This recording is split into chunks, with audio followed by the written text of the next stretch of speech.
हिंद दोस्तों, स्वागत है आपका अपना चैनल टीचिंग करियर सेंटर में। तो कैसे हैं आप लोग? उम्मीद है कि आप लोग बहुत ही अच्छे होंगे। चलिए दोस्तों, आज हम लोग शुरुआत करने वाले हैं, वो करने वाले हैं बिहार पुलिस एग्जाम 2024 के बारे में। और इसमें जो हम लोग आज देखेंगे संपूर्ण भूगोल, यानी कि अगर आप इस वीडियो को लास्ट तक देखते हैं तो इसमें जो है चैप्टर वाइज आपका भूगोल में कुल 14 चैप्टर है। तो 14 चैप्टर का आपका रिवाइज हो जाएगा और इसमें 14 चैप्टर का आपको प्रश्न देखने को मिलेगा। इसमें हम लोग देखेंगे नदी देखेंगे, पर्वत देखेंगे, पठार देखेंगे, जलवायु देखेंगे, मिट्टी देखेंगे, जनसंख्या देखेंगे, उद्योग देखेंगे। मतलब टोटल चैप्टर आपका रिवाइज हो जाएगा और ये न्यू सिलेबस पर हमने क्वेश्चन को क्रिएट किया है और आधारित है। तो चलिए हम लोग शुरुआत करते हैं। इसमें ऑल चैप्टर आपका रिवीजन होगा। जो जिसका भी एग्जाम है वो इस वीडियो को एकदम अंत तक जरूर देख के जाइए, आपको बहुत फायदा मिलेगा। अगर ज्योग्राफी में आपको बोलिएगा 12 से 15 सवाल पूछा जाता है तो आपको हम 100% कहते हैं कि 10 सवाल आपको इसी वीडियो से मिल जाएगा देखने को, ठीक है। तो और इसका पीडीएफ दोस्तों हम पीडीएफ इसका टेलीग्राम लिंक पर भेज देंगे। जो भी टेलीग्राम लिंक पर ज्वाइन नहीं हुआ वहाँ से जाके ज्वाइन कर सकते हैं। तो चलिए हम लोग बिना देरी का शुरुआत करते हैं आज के सेशन को।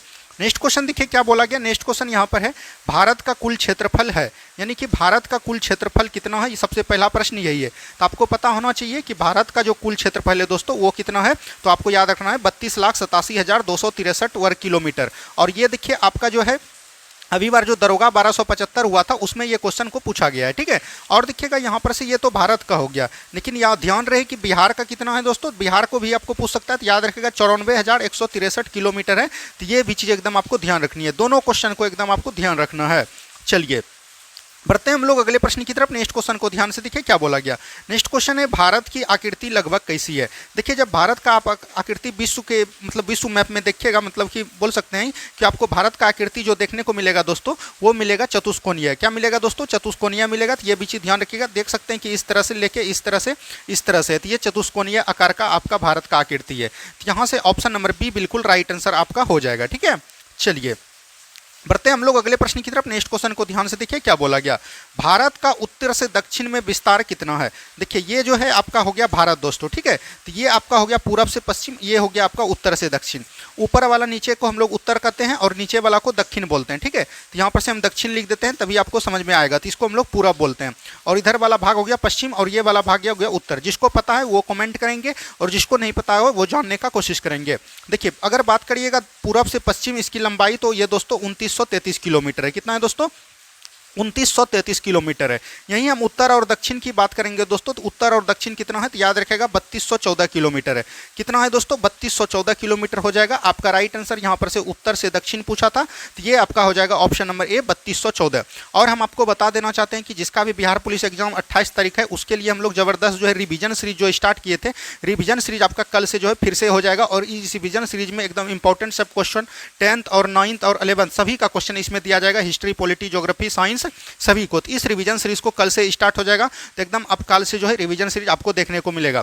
और जिसका भी एग्जाम पहले है तो वो एकदम जाके दीजिए, उसके लिए एकदम बेस्ट ऑफ लक है। लेकिन जिसका भी एग्जाम बाद में है वो एकदम प्रैक्टिस सेट उसके लिए चलाया जाएगा। तो उस प्रैक्टिस सेट को एकदम आप जरूर दीजिएगा।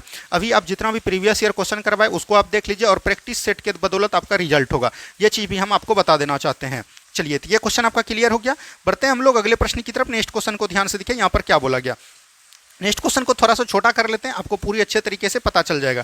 देखिए नेक्स्ट क्वेश्चन यहाँ पर दिया गया है दोस्तों कि मुख्य भूमि अंडमान निकोबार द्वीप समूह तथा लक्षद्वीप समूह सहित भारत के तट रेखा की कुल लंबाई कितनी किलोमीटर है। देखिए अगर भारत की तट रेखा की लंबाई की बात कीजिएगा तो इसका जो है याद रखिएगा यहाँ पर सभी लिख देते हैं। अगर स्थलीय सीमा की बात करेगा दोस्तों तो ये है कितना दोस्तों, तो याद रखिएगा 15,200 किलोमीटर इसको लेता है। लेकिन इसका जो एकदम सटीक होता है वो 15,106 किलोमीटर ये पूरा है, ठीक है। तो ये भी चीज़ ध्यान रखनी है। और अगर बात कीजिएगा इसका याद रखिएगा ये हो गया आपका तटीय सीमा। अगर ये बात करेगा यहाँ पर जलीय सीमा, जलीय सीमा कितना है दोस्तों, तो ये भी चीज़ ध्यान रखना है। जलीय सीमा की बात करेगा तो 6100 किलोमीटर हो जाएगा। कितना होगा? सिर्फ अगर आपको जलीय सीमा बोलेगा तो वो 6100 किलोमीटर आएगा। लेकिन यहाँ पर मुख्य भूमि अंडमान निकोबार और द्वीप समूह और लक्षद्वीप को अगर मिला दे, यानी अंडमान निकोबार और लक्षद्वीप को मिला दे तो ये आपका हो जाता है 7516 पॉइंट कुछ समथिंग होता है। तो आप 75.17 आप इसको लेके चल सकते हैं, यानी 75.17 इसका राइट आंसर हो जाएगा। ऑप्शन नंबर बी बिल्कुल राइट आंसर आपका हो जाएगा। सभी को समझ में आ रहा है बहुत ही अच्छे तरीके से। चलिए बढ़ते हैं हम लोग, सभी बातों पे एकदम ध्यान देना, सभी क्वेश्चन दोस्तों आपके लिए बहुत ज़्यादा हेल्पफुल रहने वाला है।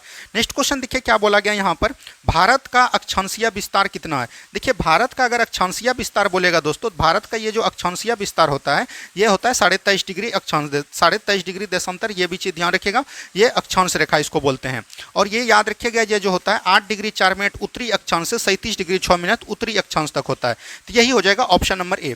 लेकिन बात करिएगा यहाँ पर अगर मुख्य अक्षांश विस्तार पूछ दिया आपको, मुख्य याद रखेगा, तो ये आपका हो जाएगा 6 डिग्री उत्तरी अक्षांश और 37 डिग्री 6 उत्तरी अक्षांश। जब तक आपको मुख्य नहीं लगाएगा यानी पूरा समीप नहीं कहेगा तब आपको 8 डिग्री 4 मिनट ही लगाना है। वहीं बात करेंगे हम लोग दोस्तों, याद रखेगा ये अगर आप बात करेंगे देशांतर की, यहाँ पूर्वी देशांतर में आपका भारत पड़ता है और इसकी देशांतर की बात करेंगे दोस्तों, ये देशांतर कितना है 68 डिग्री 6 मिनट से लेके 97 डिग्री 25 मिनट तक। ये भी चीज़ एकदम आपको ध्यान रखनी है। यह जो है आपका क्या है देशांतर है और इसको बोलते हैं हम लोग अक्षांशीयत। ये भी चीज़ एकदम आपको ध्यान रखनी है। चलिए बढ़ते हैं हम लोग अगले प्रश्न की तरफ। नेक्स्ट क्वेश्चन देखिए क्या बोला गया, ये क्वेश्चन काफी इंपॉर्टेंट है। भारत का पश्चिमी बिंदु है, यानी कि ये देखिए ये जो है आपका भारत जैसे हो गया, तो इसका जो है पश्चिमी बिंदु, ये पूर्वी बिंदु हो गया, ये पश्चिमी बिंदु, ये उत्तरी और ये दक्षिणी। तो हम पूर्वी बिंदु को क्या बोलते हैं दोस्तों, तो याद रखिएगा पूर्वी बिंदु को कहते हैं किबिथु। क्या बोलते हैं दोस्तों, किबिथु बोलते हैं, ठीक है। उसके बाद पश्चिमी बिंदु को बोलते हैं गुहार मोती। क्या बोलते हैं दोस्तों, गुहार मोती। और याद रखिएगा उत्तरी बिंदु को क्या बोलते हैं, इंदिरा कौल। क्या बोलते हैं दोस्तों, इंदिरा कौल। तो ये चीज़ एकदम आपको ध्यान रखिएगा, इंदिरा कौल। और इसको हम लोग बोलते हैं इंदिरा पॉइंट। क्या बोलते हैं दोस्तों, इंदिरा पॉइंट बोलते हैं। तो यहाँ से आप चारों फैक्ट को एकदम ध्यान रखिएगा। इसको बोलते हैं हम लोग क्या, पूरा बिंदु को बोलते हैं किबिथु। ये कहाँ पर है, अरुणाचल प्रदेश में है। गुहार मोती कहाँ है दोस्तों, गुजरात में। कहाँ दोस्तों, गुजरात में है। इंदिरा कौल आपका हो गया उत्तरी बिंदु और दक्षिणी बिंदु हो गया इंदिरा पॉइंट। इंदिरा पॉइंट का और कई नाम है, जैसे आपका हो गया बोल सकते हैं पिग्मेलियन पॉइंट, इसी को बोलता है पार्थम पॉइंट। जो भी आपको एग्जाम में दिखे वो आपको टिक लगा देनी है। तो यहाँ से आपका पूछा था पश्चिमी, पश्चिमी कौन है, गुहार मोती। ऑप्शन नंबर ए बिल्कुल राइट आंसर आपका हो जाएगा। सभी को समझ में आ गया। इस सब क्वेश्चन को एकदम ध्यान से देखिए, आपको एक भी क्वेश्चन एग्जाम में नहीं छूटेगा आपका। देखिए वर्तमान में भारत में कुल कितने राज्य हैं, अभी आपको वर्तमान में भारत में कुल कितने राज्य हैं दोस्तों, 28 राज्य है। कितना है दोस्तों, 28 राज्य है। तो ये भी चीज ध्यान रखनी है। ऑप्शन नंबर ए बिल्कुल राइट आंसर आपका हो जाएगा। चलिए नेक्स्ट क्वेश्चन की तरफ बढ़ते हैं हम लोग। नेक्स्ट क्वेश्चन को ध्यान से देखिए क्या बोला गया, भारतीय मानक समय कितने राज्यों से होकर गुजरती है। देखिए भारतीय मानक समय रेखा जो ये याद रखेगा 82.5 डिग्री पूर्वी देशांतर से गुजरता है। और यह जो है आपका याद रखेगा बिहार पुलिस हो गया और जो है बिहार दरोगा, ये सभी में पूछा गया क्वेश्चन है, इसीलिए इसको ध्यान से देखिए। और यह याद रखेगा 5 राज्यों से होकर गुजरता है। कितना दोस्तों, 5 राज्यों से होकर गुजरता है। और इसका ट्रिक है क्या दोस्तों, हमने कई बार बताया है, मौका। क्या है दोस्तों, मौका। एम से हो गया दोस्तों आपका मध्य प्रदेश। क्या हो गया दोस्तों, मध्य प्रदेश हो गया। ओ से आपका क्या हो गया दोस्तों, ओ से आप बोल सकते हैं ओडिशा हो गया। क्या हो गया, ओडिशा हो गया। यू से क्या हो गया दोस्तों, उत्तर प्रदेश हो गया। सी से क्या हो गया दोस्तों, छत्तीसगढ़ हो गया। क्या हुआ दोस्तों, छत्तीसगढ़ हुआ। और याद रखेगा ए से आपका क्या हुआ, आंध्र प्रदेश हुआ। तो यहाँ से ये 5 राज्य का नाम एकदम आपको हॉट पे रहना चाहिए। तो यहाँ पर से 5 राज्य हो जाएगा। ऑप्शन नंबर बी बिल्कुल राइट आंसर आपका हो जाएगा। ठीक है, चलिए बढ़ते हैं हम लोग अगले प्रश्न की तरफ। नेक्स्ट क्वेश्चन को ध्यान से देखिए क्या बोला गया। नेक्स्ट क्वेश्चन है कर्क रेखा निम्नलिखित में से किन राज्यों से होकर नहीं गुजरती है। तो आपको पता है कर्क रेखा जो है 23.5 डिग्री अक्षांश देशांतर से गुजरती है। तो ये भी चीज ध्यान रखिएगा। और ये कुल 8 राज्यों से, भारत के 8 राज्यों से होकर गुजरती है। कर्क रेखा की बात कीजिएगा दोस्तों, सबसे पहले किससे गुजरती है, तो याद रखना है गुजरात से गुजरती है। उसके बाद राजस्थान से गुजरता है। उसके बाद दोस्तों याद रखिएगा छत्तीसगढ़ से, उसके बाद मध्य प्रदेश, सॉरी पहले मध्य प्रदेश है, उसके बाद छत्तीसगढ़ होता है। पहले मध्य प्रदेश है, उसके बाद छत्तीसगढ़ होता है, उसके बाद झारखंड होता है दोस्तों, उसके बाद पश्चिम बंगाल होता है। ठीक है, याद रखिएगा गुजरात हो गया, राजस्थान हो गया, मध्य प्रदेश हो गया, छत्तीसगढ़ हो गया, झारखंड हो गया, पश्चिम बंगाल। उसके बाद आता है त्रिपुरा। क्या आता है दोस्तों, त्रिपुरा। और उसके बाद आता है मिजोरम। तो ये भी चीज एकदम आपको ध्यान रखिएगा। तो यहाँ पर से देखिए कितना राज्य हो गया, 1 2 3 4 5 6 7 8 हो गया। तो यहाँ पर से बोला गया कि इसमें किस में नहीं गुजरता है, तो आपको इसमें ढूंढ लेना है। मेघालय में नहीं गुजरता है, तो ऑप्शन नंबर सी बिल्कुल राइट आंसर आपका हो जाएगा। और ये आपका बिहार पुलिस में भी पूछा गया क्वेश्चन है। ठीक है, चलिए बढ़ते हैं हम लोग अगले प्रश्न की तरफ। नेक्स्ट क्वेश्चन को ध्यान से देखिए क्या बोला गया, निम्नलिखित में से किस राज्यों से मानक समय रेखा एवं कर्क रेखा आपस में एक दूसरे को काटती है। देखिए दोस्तों ये जो है आपका हो गया कर्क रेखा। ठीक है, और ये जो हो गया आपका, ये याद रखेगा, ये जो हो गया आपका, इसको बोलते हैं हम लोग मतलब कि मानक रेखा। और जब मैप रहेगा तो वहाँ पर दिखेगा यहाँ पर जो छत्तीसगढ़ का याद रखेगा एक जगह काटती है। और आपका जो बीपीएससी क्वेश्चन पूछा गया था, बीपीएससी में जो 67वीं बीपीएससी हुआ था, उसमें जो क्वेश्चन पूछा गया था कि मतलब कि छत्तीसगढ़ मतलब भारत का कर्क रेखा और मानक समय रेखा छत्तीसगढ़ के किस पठार को छांटती है, तो याद रखिएगा बघेलखंड को पठार को। किसको बोलते हो दोस्तों, बघेलखंड के पठार को। तो ये भी चीज एकदम आपको ध्यान रखनी है। ठीक है, चलिए बढ़ते हैं हम लोग अगले प्रश्न की तरफ। नेक्स्ट क्वेश्चन को ध्यान से देखिए क्या बोला गया। भारत के पूर्वी और पश्चिमी घाट का मिलन बिंदु कौन है। देखिए ये जो दोस्तों आपका मिलन बिंदु होता है ये तमिलनाडु में है, तो ये भी चीज ध्यान रखेगा। कहाँ है दोस्तों, तमिलनाडु में। और इसको हम लोग क्या बोलते हैं, नीलगिरी। क्या बोलते हैं दोस्तों, नीलगिरी बोलते हैं, तो ये भी चीज ध्यान रखेगा। और नीलगिरी की सबसे ऊंची चोटी कौन है, दोदाबेटा। और ये भी आपका जो है बिहार पुलिस में पूछा गया है, इसीलिए ये सभी क्वेश्चन ऐसे हमने लिए हैं जो कि अधिकतर पूछे गए क्वेश्चन है। आपको एग्जाम में ये सब क्वेश्चन आपको बहुत नंबर दिलाएगा, इसीलिए ये सब वीडियो को स्किप ना कीजिए, पूरा वीडियो को एकदम अच्छी तरीके से देख के जाइए, तभी आपको फायदा मिलने वाला है। तो क्या हो जाएगा दोस्तों, नीलगिरी हो जाएगा। क्या हो जाएगा दोस्तों, नीलगिरी। तो ऑप्शन नंबर डी बिल्कुल राइट आंसर आपका हो जाएगा। चलिए बढ़ते हैं हम लोग अगले प्रश्न की तरफ। नेक्स्ट क्वेश्चन को ध्यान से देखिए क्या बोला गया। क्षेत्रफल की दृष्टि से भारत का सबसे छोटा राज्य है। तो क्षेत्रफल की दृष्टि से भारत का अगर सबसे छोटा राज्य यहां पर पूछा है तो ये हो जाएगा गोवा। क्या होगा दोस्तों, गोवा। वहीं अगर बात करिएगा भारत का क्षेत्रफल की दृष्टि से सबसे बड़ा राज्य कौन है दोस्तों, तो सबसे बड़ा राज्य आपका हो जाएगा राजस्थान। क्या होगा दोस्तों, राजस्थान हो जाएगा। तो ये भी चीज एकदम आपको ध्यान रखनी है। तो यहाँ पर से ये दोनों चीजों को एकदम फैक्ट को याद रखनी है। चलिए हमने एक भी क्वेश्चन नहीं छोड़ा है, जिसका तैयारी है उसको तो कोई दिक्कत नहीं है, लेकिन हम इसमें बहुत सारे कमजोर भी लड़के हैं और स्टूडेंट है, तो ये भी चीज ध्यान रखिएगा। हमने टोटल क्वेश्चन एकदम जीरो लेवल से हाई लेवल तक को लिए हैं, तो एक भी चैप्टर को नहीं छोड़ा गया है। एकदम अच्छी तरीके से आप वीडियो को देख सकते हैं। चलिए नेक्स्ट क्वेश्चन देखिए। भारत के कितने राज्यों को समुद्री तटरेखा सबसे अधिक लंबी है। देखिए भारत का जो समुद्री तटरेखा है दोस्तों, ये आपका हो गया समुद्री तटरेखा इधर ही पड़ता है, तो याद रखिएगा 5 जो है इधर पश्चिमी में पड़ता है और 4 जो है याद रखिएगा पूरब में पड़ता है। और ये टोटल दोनों मिला के कितना हो जाता है दोस्तों, 9। और सबसे लंबी सीमा जो बनाता है वो बनाता है गुजरात। कौन बनाता है दोस्तों, गुजरात बनाता है, तो ये भी चीज ध्यान रखिएगा। और सबसे कम की बात करेगा तो वो हो जाएगा गोवा। सबसे कम तो समुद्री तट सीमा बनाएगा तो वो गोवा हो जाएगा, सबसे अधिक बोलेगा तो ये हो जाएगा गुजरात। तो यहाँ पर से सबसे लंबी बोला है तो गुजरात हो जाएगा। ऑप्शन नंबर ए बिल्कुल राइट आंसर आपका हो जाएगा। ठीक है, चलिए बढ़ते हैं हम लोग अगले प्रश्न की तरफ। नेक्स्ट क्वेश्चन को ध्यान से देखिए क्या बोला गया।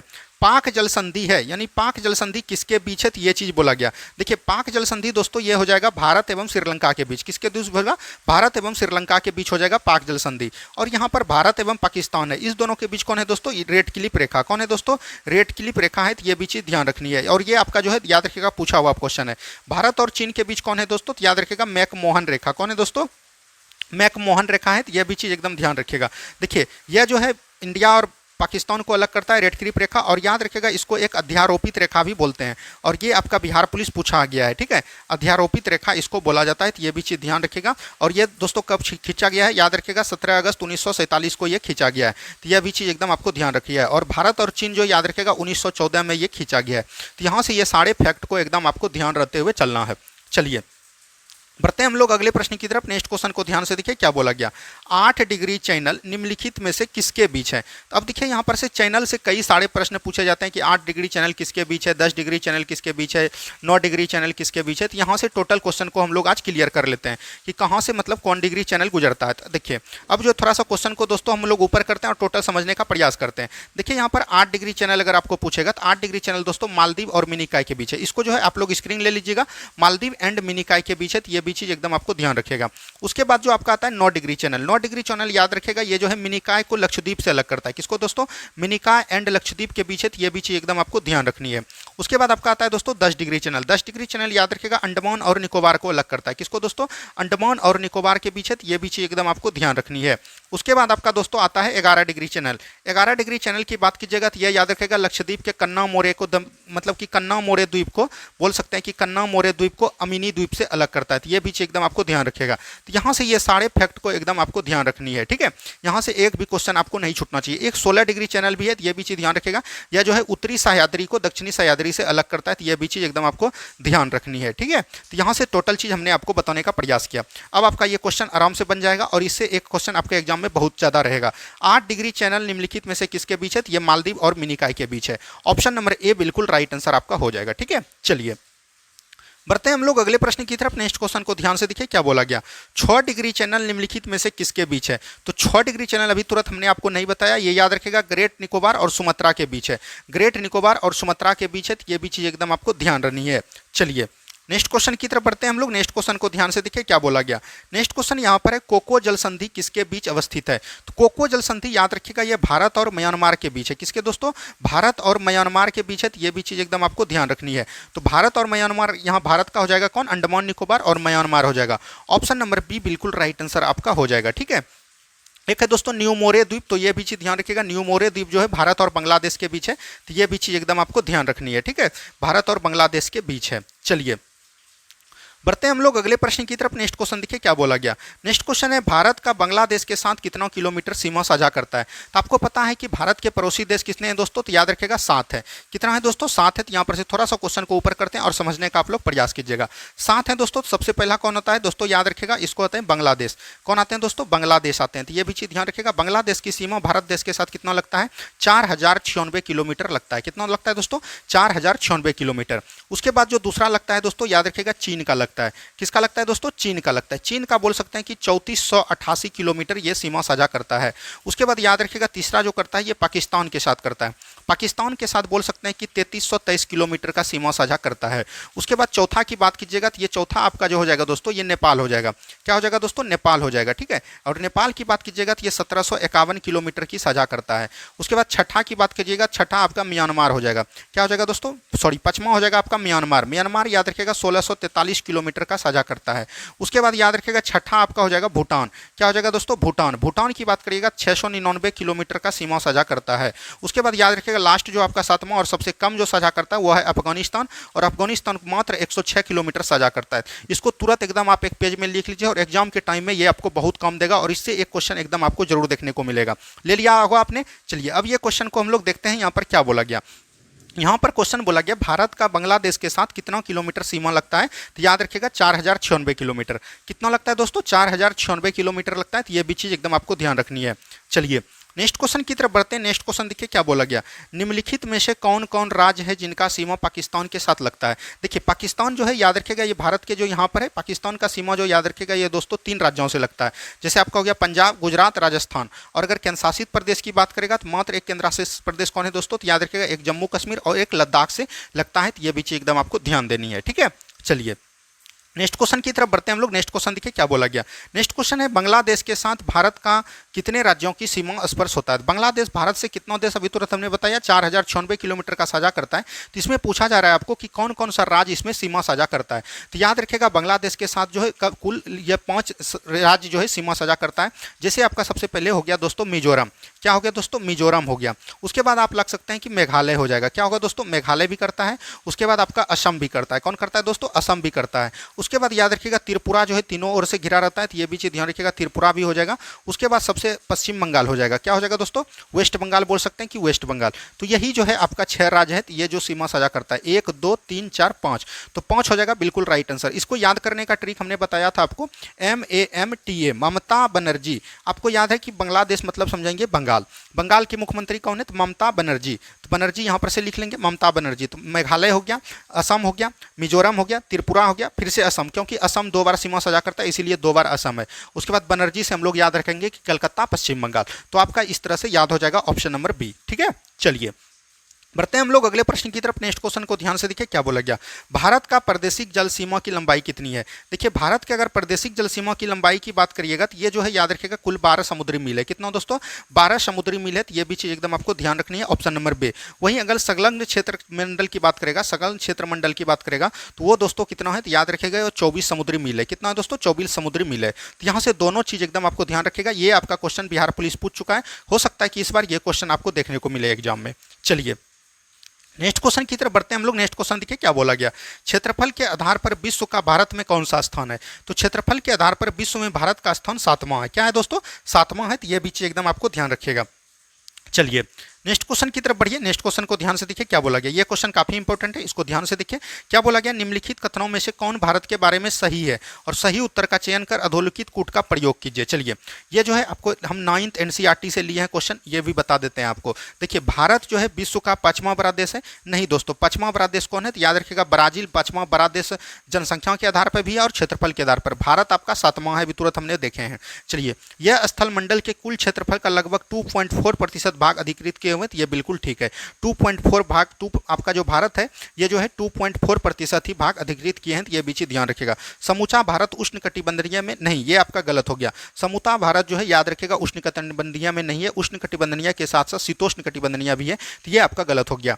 82.5 डिग्री पूर्वी देशांतर का उपयोग भारतीय मानक समय को निर्धारित करने के लिए किया जाता है, अभी तुरंत हमने बताया। तो यहाँ से दोस्तों आपका 2 और 4 सही है, 1 और 3 गलत है। तो यहाँ पर से पूछा गया कि सही कौन कौन है, तो यहाँ पर से हो जाएगा 2 एवं 4। तो 2 एवं 4 ऑप्शन नंबर डी। और यही जो है आपका अभी बिहार पुलिस जो रद्द हुआ था क्वेश्चन, ये क्वेश्चन पूछा गया है, इसीलिए हमने सभी क्वेश्चन को वैसे लिए हैं जो कि आपको एक भी नंबर बाहर नहीं जाएगा ये क्वेश्चन से। इसीलिए हमने आपको पहले ही बताया था कि इस वीडियो को एकदम अंत तक देखिए। आपका टोटल जो है ज्योग्राफी अगर एक बार भी नहीं भी पढ़े आप, तब भी इस वीडियो से आप नंबर अवेलेबल कर सकते हैं एग्जाम में। चलिए नेक्स्ट क्वेश्चन की तरफ बढ़िए। नेक्स्ट क्वेश्चन देखिए क्या बोला गया। भारत का क्षेत्रफल संसार का क्षेत्रफल का 2.4% है, परंतु इसकी, याद रखिएगा यहाँ पर जनसंख्या पूछ रहा है आपसे, यहाँ पर इसका जनसंख्या का प्रतिशत पूछ रहा है। ये क्षेत्रफल का प्रतिशत 2.4% हो गया, ये जनसंख्या याद रखिएगा दोस्तों 17.5% है। लेकिन याद रखिएगा अभी जो आपका एनसीईआरटी दिया है 9th क्लास का, वो जो है याद रखिएगा यही दिया है, क्या दिया है दोस्तों, 17.5% दिया है, मतलब कि 17%। तो बोल सकते हैं कि संपूर्ण मानव जाति का 17%। अगर आपको एग्जाम में 17.5% दिखे तो वो आपको 17.5% ही टिक लगानी है, ठीक है। चलिए नेक्स्ट क्वेश्चन की तरफ बढ़ते हैं हम लोग। नेक्स्ट क्वेश्चन को ध्यान से देखिए क्या बोला गया।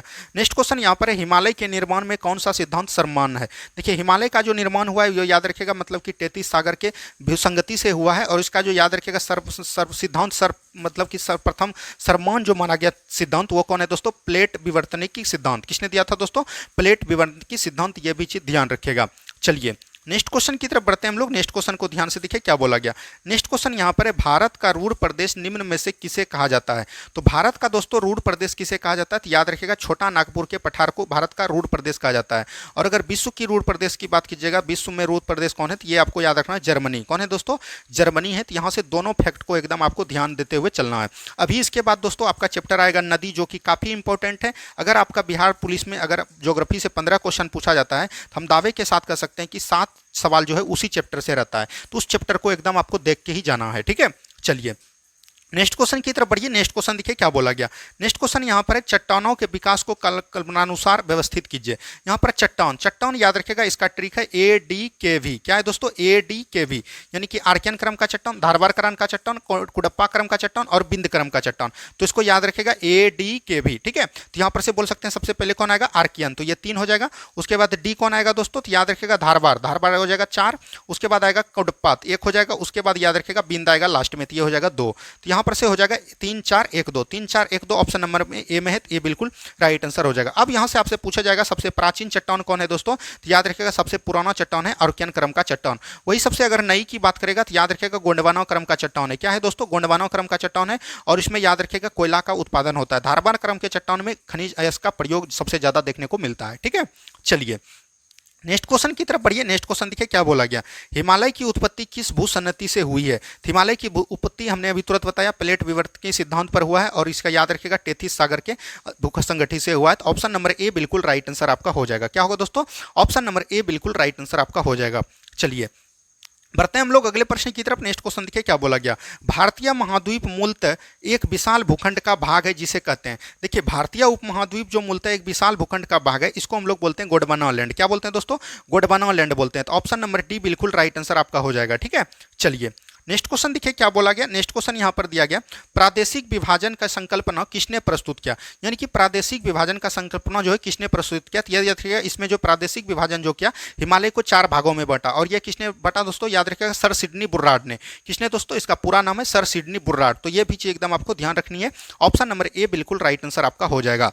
चलिए अब हम लोग बढ़ते हैं अगले प्रश्न की तरफ। देखिए ये क्वेश्चन जो है काफी इंपॉर्टेंट हो जाता है आपके एग्जाम की दृष्टि से। इसको VVI कीजिए और हम लोग इस क्वेश्चन को पूरा तरीके से अच्छे तरीके से देखते हैं। देखिए एक है दोस्तों पंजाब हिमालय। तो यहाँ पर से हम लोग देखते हैं कि कौन कौन हिमालय सबसे पहले होता है। तो यहाँ पर से थोड़ा सा हम ऊपर जाते हैं और यहाँ बताने का प्रयास करते हैं। सबसे पहले दोस्तों आपका होता है पंजाब हिमालय। क्या होता है दोस्तों, हिमालय नहीं लिख रहे हैं तो ये भी चीज ध्यान रखिएगा। सबसे पहले होता है आपका पंजाब हिमालय। उसके बाद देखिए सबसे पहले होता है दोस्तों पंजाब हिमालय। उसके बाद दोस्तों इसके बाद आपका आता है कुमायूं हिमालय। क्या आता है दोस्तों, कुमायूं हिमालय आता है। उसके बाद बात कीजिएगा कुमायूं हिमालय के बाद आपका आता है नेपाल हिमालय। क्या आता है दोस्तों, नेपाल हिमालय। उसके बाद आपका जो आता है बोल सकते हैं कि असम हिमालय, या इसको दिहांग हिमालय भी बोला जाता है, ठीक है, या इसको ब्रह्मपुत्र हिमालय भी बोला जाता है। अब यहाँ पर ये जो है 4 भागों में जब बटा है इसको, तो इसमें जो है नदी का ज़्यादातर आपके बीच पूछा जाएगा कि कौन नदी किसके बीच है, किसको अलग करता है। तो यहाँ से इसको आप लिखिएगा सिंधु और सतलज। क्या लिखिएगा सबसे पहले दोस्तों?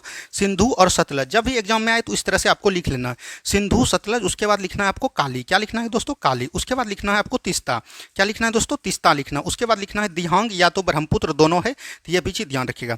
अब देखिए सिंधु और सतलज के बीच कौन है दोस्तों? पंजाब हिमालय है। सतलज और काली के बीच कौन है दोस्तों? कुमायूं हिमालय है। काली और तीस्ता के बीच कौन है दोस्तों? नेपाल हिमालय है। और असम हिमालय किसके बीच हो जाएगा? तीस्ता और दिहांग के बीच हो जाएगा असम हिमालय। तो यहाँ से टोटल चीज एकदम आपको ध्यान देना है। तो यहाँ पर से सिंधु और सतलज के बीच कौन हो जाएगा? पंजाब हिमालय। सतलज और काली नदी के बीच कौन हो जाएगा? कुमायूं हिमालय। काली और तीस्ता के बीच हो जाएगा नेपाल हिमालय। और जो है तीस्ता और दिहांग के बीच कौन हो जाएगा दोस्तों? तो ये भी चीज ध्यान रखिएगा, असम हिमालय। तो यहाँ से एकदम इस सब प्रश्न को एकदम आपको इग्नोर नहीं करना है, पूरा अच्छी तरीके से देखना है। तो यहाँ पर से वही क्वेश्चन पूछा गया आपसे कि पंजाब हिमालय की अवस्थिति क्या है। तो पंजाब हिमालय हमने क्या बताया? एसएस याद रखेगा, एसपीएस। क्या रखेगा? एसपीएस, यानी सिंधु पंजाब सतलज के बीच है। तो सिंधु और सतलज नदी के बीच है। तो ऑप्शन नंबर डी बिल्कुल राइट आंसर आपका हो जाएगा। ठीक है, चलिए बढ़ते हैं हम लोग। देखिए यहाँ पर दिया गया है नेपाल हिमालय किसके बीच है दोस्तों? तो नेपाल हिमालय हमने कहाँ पर बताया? नेपाल हिमालय बताया दूसरी बार। तो नेपाल हिमालय जब तीसरी बार बताया तो यहाँ पर से हो जाएगा काली एवं तीस्ता नदी के बीच। किसके दोस्तों? काली एवं तीस्ता नदी के बीच। तो देख लीजिए काली एवं तीस्ता नदी के बीच कौन है? नेपाल हिमालय है। ठीक है, तो यहाँ पर से याद रखना है KNT। क्या दोस्तों? KNT याद रखना है, कैंट। ठीक है, इस तरह से आप याद रख सकते हैं। जिस तरह से भी आपको याद करना है, याद तो आपको करना ही पड़ेगा, क्योंकि आपके एग्जाम में आप ही को बैठना है, हम वहाँ पर नहीं देंगे, आप ही को रहना पड़ेगा। नेक्स्ट क्वेश्चन देखिए, निम्नलिखित में से किस हिमालय को तिब्बतियन हिमालय के नाम से भी जाना जाता है? मतलब निम्नलिखित में से किस हिमालय को तिब्बतीय हिमालय के नाम से भी जाना जाता है? तो ये आपको ट्रांस या परा हिमालय को जानते हैं। किसको जानते हैं दोस्तों? ट्रांस या परा हिमालय को जानते हैं। देखिए ट्रांस हिमालय के कितने भाग हैं? तो 3 भाग हैं। इसको याद करने का ट्रिक है कलेजा। क्या है दोस्तों? कलेजा। ये भी चीज ध्यान रखेगा। जैसे आपका हो गया सबसे पहला काराकोरम। क्या है दोस्तों? काराकोरम हो जाएगा। उसके बाद हो जाएगा लौ से लद्दाख। क्या हो जाएगा दोस्तों? लद्दाख हो जाएगा। उसके बाद बोल सकते हैं कि जा से क्या हो जाएगा? जास्कर हो जाएगा। तो यहाँ से ये सब चीज को एकदम आपको ध्यान देते हुए चलना है। ठीक है, चलिए बढ़ते हैं हम लोग अगले प्रश्न की तरफ। नेक्स्ट क्वेश्चन देखिए क्या बोला गया। नेक्स्ट क्वेश्चन है, विश्व की सबसे अधिक तीव्र ढाल वाली चोटी कौन है? तो याद रखिएगा विश्व की अधिक तीव्र ढाल वाली चोटी जो याद रखिएगा ट्रांस हिमालय में ही है। और ट्रांस हिमालय का कौन सा है? राकापोसी ताल। ये भी चीज ध्यान रखिएगा, राकापोसी ये जो है तीव्र चोटी है और ये तीव्र ढाल वाली चोटी है। तो ये भी चीज ध्यान रखिएगा, ऑप्शन नंबर ए। और ये क्वेश्चन बहुत ही इंपॉर्टेंट है दोस्तों, क्योंकि ये क्वेश्चन का जिक्र बीपीएससी भी कर चुका है एक बार। चलिए नेक्स्ट क्वेश्चन की तरफ बढ़ते हैं। नेक्स्ट क्वेश्चन देखिए क्या बोला गया। देखिए ये क्वेश्चन भी बहुत इंपॉर्टेंट हो जाता है, लेकिन ऐसा उम्मीद नहीं कि आपके बिहार पुलिस एग्जाम में पूछने वाला है। देखिए ITSZ किसके बीच अवस्थित है? ITSZ का मतलब होता है दोस्तों इंडियन सांगपो सचर जोन। क्या होता है दोस्तों? Indian Tsangpo suture zone. और यह किसके बीच है? यह पूछा जाएगा। तो ये याद रखिएगा बृहद हिमालय और हिमालय के बीच है। किसके दोस्तों? तो याद रखिएगा ये जो है ट्रांस हिमालय और बृहद हिमालय के बीच नहीं होगा, जबकि हाँ इसी दोनों के बीच है। किसके दोस्तों? ट्रांस हिमालय और बृहद हिमालय के बीच है। तो ऑप्शन नंबर यहाँ पर से ए बिल्कुल राइट आंसर आपका हो जाएगा। एक होता है दोस्तों याद रखिएगा बृहद हिमालय और मध्य हिमालय के बीच जो होता है यह होता है MCT। क्या होता है दोस्तों? MCT लाइन है, जिसका फुल फॉर्म होता है मैन सेंट्रल थ्रस्ट। क्या होता है दोस्तों? Man central thrust. ये भी चीज ध्यान रखिएगा। उसके बाद ये मध्य हिमालय और शिवालिक के बीच जो दोस्तों है यह है MBF। कौन है दोस्तों? MBF है, यानी मैन बाउंड्री फोल्ड। क्या है दोस्तों? Man boundary fold. ये एकदम याद रखिएगा, ये दोनों के बीच पाया जाता है। और शिवालिक और याद रखिएगा बृहद हिमालय ने, बल्कि शिवालिक और उत्तर भारत के मैदान में याद रखिएगा ये HHF है। क्या है दोस्तों? HHF यानी कि हिमालयन फ्रंट, मतलब कि हिमालयन फ्रंट फाउंट। ये चीज एकदम आपको ध्यान रखना है। तो ये चारों क्वेश्चन आपको एकदम 1-2 बार और देख लेनी है। ठीक है, चलिए बढ़ते हैं हम लोग अगले प्रश्न की तरफ। नेक्स्ट क्वेश्चन देखिए क्या बोला गया। नेक्स्ट क्वेश्चन है माउंट एवरेस्ट की ऊंचाई कितनी है? देखिए माउंट एवरेस्ट जो है विश्व की सबसे ऊंची पर्वत चोटी कौन है दोस्तों? तो याद रखिएगा माउंट एवरेस्ट है। और याद रखिएगा इसका लंबाई 8848 मीटर है, लेकिन वर्तमान में 8850 मीटर भी हो चुका है। लेकिन आपको ऑप्शन में 48 ही देगा और आपको 48 ही टिक लगाना है। यही बात करेंगे कि भारत का विश्व की दूसरी सबसे ऊंची चोटी कौन है? तो याद रखिएगा विश्व की अगर दूसरी सबसे ऊंची चोटी बोलेगा तो ये हो जाएगा गॉडविन ऑस्टिन। क्या हो जाएगा दोस्तों? गॉडविन ऑस्टिन हो जाएगा। तो ये भी चीज ध्यान रखिएगा, जिसको कि हम लोग K2 भी बोलते हैं। और ये भारत की सबसे ऊंची चोटी है। क्या है दोस्तों? भारत की सबसे ऊंची चोटी है। यहां पर ध्यान दीजिएगा, अगर आपको पूछेगा हिमालय भारत की सबसे ऊंची चोटी कौन है, अगर हिमालय का शब्द जाकिर कर दिया आपके प्रश्न में तो ये याद रखिएगा ये आपका हो जाएगा कंचनजंगा। कौन होगा दोस्तों? कंचनजंगा होगा। तो ये भी चीज ध्यान रखिएगा। कंचनजंगा की ऊंचाई कितना है दोस्तों? तो याद रखिएगा 8598 मीटर। और अगर बात करेंगे गोंडवाना ऑस्टिन का कितना है? 8611 मीटर। तो ये सभी ऊंचाई को भी एकदम आपको ध्यान रखना, क्योंकि एग्जाम में आपका ऊंचाई कभी कभी पूछ दिया जाता है। ठीक है, चलिए नेक्स्ट क्वेश्चन की बात करेंगे। नेक्स्ट क्वेश्चन देखिए क्या बोला गया, डाफला पहाड़ी भारत के किस राज्य में अवस्थित है। डाफला पहाड़ी याद रखिएगा अरुणाचल प्रदेश में। कहाँ पर है दोस्तों, अरुणाचल प्रदेश में। डाफला पहाड़ी अरुणाचल प्रदेश के अंतर्गत और कौन कौन है, जैसे हो गया डाफला मिरी, अबोर हो गया, क्या हो दोस्तों, अबोर, ये सब पहाड़ी है, याद रखिएगा। डाफला मिरी, अबोर, मिशमी, क्या दोस्तों, मिशमी, और उसके बाद याद रखिएगा पटकाई बुम, क्या दोस्तों, पटकाई बुम। तो ये भी चीज़ एकदम आपको ध्यान रखनी है। तो यहाँ से ये सब क्वेश्चन को एकदम ध्यान रखिएगा, ये सब अरुणाचल प्रदेश की पहाड़ी है। असम का बात करिएगा तो ये कौन हो जाएगा दोस्तों, तो याद रखिएगा भूबन, भूबन हो गया, मिकीर हो गया, ये सब एकदम याद रखिएगा। ये सब जो है कहाँ का है, तो ये सब यहाँ पर असम का है। मिजोरम का मिजो पहाड़ी है, तो ये भी चीज़ ध्यान रखिएगा। मणिपुर में लुसाई पहाड़ी कहाँ है दोस्तों, तो ये आपका बिहार दुर्गा पूछ चुका है, याद रखिएगा ये मणिपुर में। तो यहाँ से ये सब क्वेश्चन को एकदम आपको ध्यान देते हुए चलना है। चलिए नेक्स्ट क्वेश्चन की तरफ बढ़िए। नेक्स्ट क्वेश्चन को ध्यान से देखिए क्या बोला गया, निम्नलिखित में से कौन सी पहाड़ी अरुणाचल प्रदेश और म्यांमार की सीमा बनाती है। तो अरुणाचल प्रदेश और म्यांमार की जो सीमा बनाती है वो पटकाई गुम बनाती है। कौन दोस्तों, पटकाई बुम बनाती है, तो ये भी चीज़ ध्यान रखिएगा। अब देखिए यहाँ पर से मेघालय का पहाड़ी आपको कई बार पूछा जाता है, तो यहाँ पर से याद रखिएगा गारो, खासी, जयंतिया का है दोस्तों, गारो, खासी और जयंतिया, ये यहाँ का जनजाति भी है और ये पहाड़ी के नाम पर ही जनजाति का नाम पड़ा है। तो ये भी चीज़ एकदम आपको ध्यान रखनी है, ठीक है। चलिए बढ़ते हम लोग अगले प्रश्न की तरफ। नेक्स्ट क्वेश्चन को ध्यान से देखिए, निम्नलिखित में से कौन सा पहाड़ी मेघालय में नहीं है। यानी कि मेघालय में नहीं है, अभी तुरंत हमने बताया गारो, खासी, जयंतिया मेघालय की पहाड़ी है, लेकिन भूबन कहाँ है दोस्तों, तो ये याद रखिएगा असम का है। कहाँ का है दोस्तों, असम का है। तो ये भी चीज़ एकदम आपको ध्यान देनी है। चलिए बढ़ते हम लोग धीरे धीरे अगले प्रश्न की तरफ। नेक्स्ट क्वेश्चन देखिए क्या बोला गया, पीर पंजाल दर्रा भारत के किस केंद्र शासित प्रदेश में स्थित है। देखिए यहाँ पर से दर्रा का बात आता है, तो टोटल दर्रा को हम लोग एकदम बहुत ही अच्छे तरीके से देख लेते हैं, ठीक है। तो यहाँ पर से देखिए दोस्तों आपको मिलेगा कहाँ दोस्तों, ये पर यहाँ पर आपको देख लेते हैं, यहीं पर ऑप्शन ए के अकॉर्डिंग देख लेते हैं। यहाँ पर देखिए जम्मू कश्मीर है, तो जम्मू कश्मीर में दोस्तों पीर पंजाल दर्रा आपका कहाँ है, जम्मू कश्मीर में। उसके बाद यहाँ पर है जोजिला, क्या है दोस्तों, जोजिला दर्रा कहाँ पर है, याद रखिएगा जम्मू कश्मीर में। उसके बाद याद रखिएगा जोजिला के बाद हो गया यहाँ पर दोस्तों आपको याद रखना है बनिहाल दर्रा। कौन है दोस्तों, बनिहाल दर्रा, ये सब कहां पर है, जम्मू कश्मीर में। हिमाचल प्रदेश को दर्रा का याद करने का ट्रिक है सराव, क्या है दोस्तों, सराव है।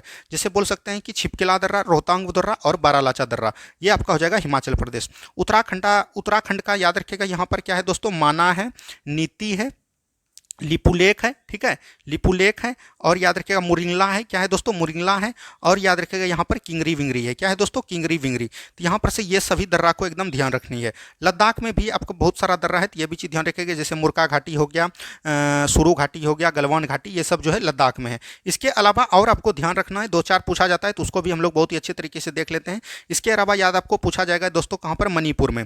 मणिपुर में एक दर्रा है, तो ये भी चीज़ ध्यान रखिएगा, तुजू दर्रा, क्या है दोस्तों, तुजू दर्रा कहाँ पर है, ये याद रखना है, मणिपुर में है, ठीक है। तो ये भी चीज़ ध्यान रखिएगा। उसके बाद आपको पूछा जाएगा कि अरुणाचल प्रदेश में कौन कौन दर्रा है। तो अरुणाचल प्रदेश में याद रखिएगा यांगयाप दर्रा हो गया दोस्तों, क्या हो गया, यांगयाप दर्रा हो गया। और याद रखिएगा जैसे आपका हो गया यांगयाप दर्रा, और यहाँ पर बहुत सारा दिहांग दर्रा हो गया दोस्तों, क्या हो गया, दिहांग दर्रा हो गया। तो ये सब जो है आपका अरुणाचल प्रदेश में। तो यहाँ से आए दिनों इस तरह के प्रश्न पूछे जाते हैं, तो एकदम इस सब प्रश्न को एकदम आपको घोर के पी लेना है। चलिए नेक्स्ट क्वेश्चन की तरफ बढ़िए। नेक्स्ट क्वेश्चन देखिए क्या बोला गया, अभी तुरंत हमने बताया मूर्खा घाटी भारत के किस राज्य केंद्र शासित प्रदेश में अवस्थित है। तो मूर्खा घाटी अभी तुरंत हमने बताया ये लद्दाख में है। यहाँ और घाटी है, ये सभी का नाम लिखिए, जैसे मूर्खा घाटी हो गया। उसके बाद है दोस्तों सुरू घाटी, क्या है दोस्तों, सुरू घाटी है। उसके बाद याद रखिएगा यहाँ पर है गलवान घाटी, क्या है दोस्तों, गलवान घाटी है। तो ये भी चीज़ एकदम आपको ध्यान रखनी है। तो यहाँ पर से ये सभी घाटी को एकदम आपको ध्यान रखते हुए चलना है। चलिए नेक्स्ट क्वेश्चन की तरफ बढ़िए। नेक्स्ट क्वेश्चन देखिए क्या बोला गया। नेक्स्ट क्वेश्चन है जूकू घाटी भारत के किस राज्य में स्थित है। तो जूकू घाटी याद रखेगा ये जो है दोस्तों ये नागालैंड में है। कहाँ पर है दोस्तों, नागालैंड में है। तो ये भी चीज़ ध्यान रखनी है। ऑप्शन नंबर ए बिल्कुल राइट आंसर आपका हो जाएगा। चलिए नेक्स्ट क्वेश्चन की तरफ बढ़िए। नेक्स्ट क्वेश्चन देखिए क्या बोला गया। देखिए ये आए दिनों प्रश्न आपके एग्जाम में पूछा जाता है, निम्नलिखित को सुमेलित कीजिए। देखिए यहाँ पर ये कुछ नहीं करना है, 20 जैसे हैं दोस्तों, तो 20 से हो गया ब्यास और सत से हो गया सतलज, तो ब्यास और सतलज के बीच होगा। बारी मतलब बोल सकते हैं कि यहाँ पर रावी होता है, तो ये बोल सकते हैं कि ब्यास हो गया और रौ से हो गया रावी, तो यहाँ हो जाएगा। ये पर देखिए दोस्तों क्या होता है, रचना होता है। क्या होता है दोस्तों, रचना होता है, ठीक है। यहाँ पर रचना कीजिए, रचना होता है, तो रचना हो जाएगा मतलब कि रावी और चिनाब नदी के बीच, तो ये भी बिल्कुल ठीक है। और चज, चज होता है दोस्तों चिनाब और झेलम नदी के बीच, तो चिनाब और झेलम हो गया। यानी कि एक का एक ये सभी का आपका सही है। आए दिनों इस तरह के प्रश्न पूछे जाते हैं, तभी आपको बता दिया कि इस दोनों नदी का जो है शॉर्ट नाम इसमें दिया जाएगा और उसी के अकॉर्डिंग आपके पूछा जाएगा, ठीक है। चलिए बढ़ते हैं हम लोग अगले प्रश्न की तरफ। नेक्स्ट क्वेश्चन को ध्यान से देखिए। सफेद मरुस्थल के नाम से जाना जाता है। देखिए सफेद मरुस्थल के नाम से किसको जाना जाता है दोस्तों? गुजरात में कौन है दोस्तों? कच्छ का रण। यहीं को याद रखिएगा, सफेद का रण मरुस्थल बोला जाता है। तो ऑप्शन नंबर ए बिल्कुल राइट आंसर आपका हो जाएगा। ठीक है। थार का मरुस्थल दोस्तों याद रखिएगा, ये सबसे बोल सकते हैं कि थार मरुस्थल में यहाँ पर जनसंख्या घनत्व सबसे अधिक है। क्या है दोस्तों? जनसंख्या घनत्व वाला अगर पूछेगा आपको मरुस्थल कौन है, तो याद रखिएगा यहाँ हो जाएगा आपका थार मरुस्थल। क्या होगा दोस्तों? थार मरुस्थल। ठीक है। चलिए नेक्स्ट क्वेश्चन की तरफ बढ़िए। नेक्स्ट क्वेश्चन देखिए क्या बोला गया। नेक्स्ट क्वेश्चन है कच्छ पहाड़ी एवं मंडप की पहाड़ी भारत के किस राज्य में स्थित है? तो कच्छ पहाड़ी हो गया, मंडप की पहाड़ी ये गुजरात राज्य में, अभी तुरंत हमने बताया यहाँ पर। और ये क्या दोस्तों? गिर पहाड़ी भी पूछा जाता है कई बार, तो गिर पहाड़ी भी कहाँ दोस्तों? तो याद रखिएगा ये भी गुजरात में है। ठीक है। तो यहाँ से आए दिनों प्रश्न पूछे जाते हैं। चलिए बढ़ते हैं हम लोग अगले प्रश्न की तरफ। नेक्स्ट क्वेश्चन देखिए क्या बोला गया। अरावली पर्वत का सर्वोच्च शिखर कौन है? देखिए अरावली पर्वत विश्व की सबसे प्राचीन पर्वत है। ये भी बोल सकते हैं भारत का नहीं, पूरे विश्व का सबसे प्राचीन पर्वत कौन है दोस्तों? तो ये अरावली पर्वत है। और ये राजस्थान राज्य में इसका भी मिलता है क्षेत्र। ये भी ध्यान रखिएगा, राजस्थान, दिल्ली और यहाँ पर से ये सब क्षेत्र इसका मिलता है। और इसका सबसे ऊंचा चोटी प्रमुख शिखर पूछेगा तो ये हो जाएगा गुरु शिखर। क्या होगा दोस्तों? गुरु शिखर हो जाएगा। और इसका अगर ऊंचाई की बात करेगा तो ये 1722 मीटर है। कितना है दोस्तों? 1722 मीटर है। तो आए दिनों यहाँ से प्रश्न बनता है, तो इसको ये एकदम याद रखनी है। चलिए नेक्स्ट क्वेश्चन की तरफ बढ़िए। नेक्स्ट क्वेश्चन देखिए क्या बोला गया। नेक्स्ट क्वेश्चन है धूपगढ़ किस पर्वत पर स्थित है? तो धूपगढ़ याद रखिएगा मध्य प्रदेश के ये अमरकंटक में महादेव पर्वत है, तो ये याद रखिएगा। और इसकी ऊंचाई की बात कीजिएगा तो ये 1350 मीटर है। कितना दोस्तों? 1350 मीटर है। तो ये भी चीज एकदम आपको ध्यान रखनी है। चलिए नेक्स्ट क्वेश्चन की तरफ बढ़िए। नेक्स्ट क्वेश्चन देखिए क्या बोला गया। अमरकंटक किस पर्वत श्रेणी की सर्वोच्च चोटी है? तो अमरकंटक याद रखिएगा ये भी मध्य प्रदेश में मैकाल पर्वत की सबसे ऊंची चोटी है। ऑप्शन नंबर ए बिल्कुल राइट आंसर आपका हो जाएगा। ठीक है। चलिए नेक्स्ट क्वेश्चन की तरफ बढ़िए। नेक्स्ट क्वेश्चन देखिए क्या बोला गया। कर्नाटक पठार का सबसे ऊंचा चोटी कौन है? देखिए कर्नाटक का पठार का अगर सबसे ऊंचा चोटी बोलिएगा दोस्तों तो ये हो जाएगा बाबा बुदन की पहाड़ी। क्या होगा दोस्तों?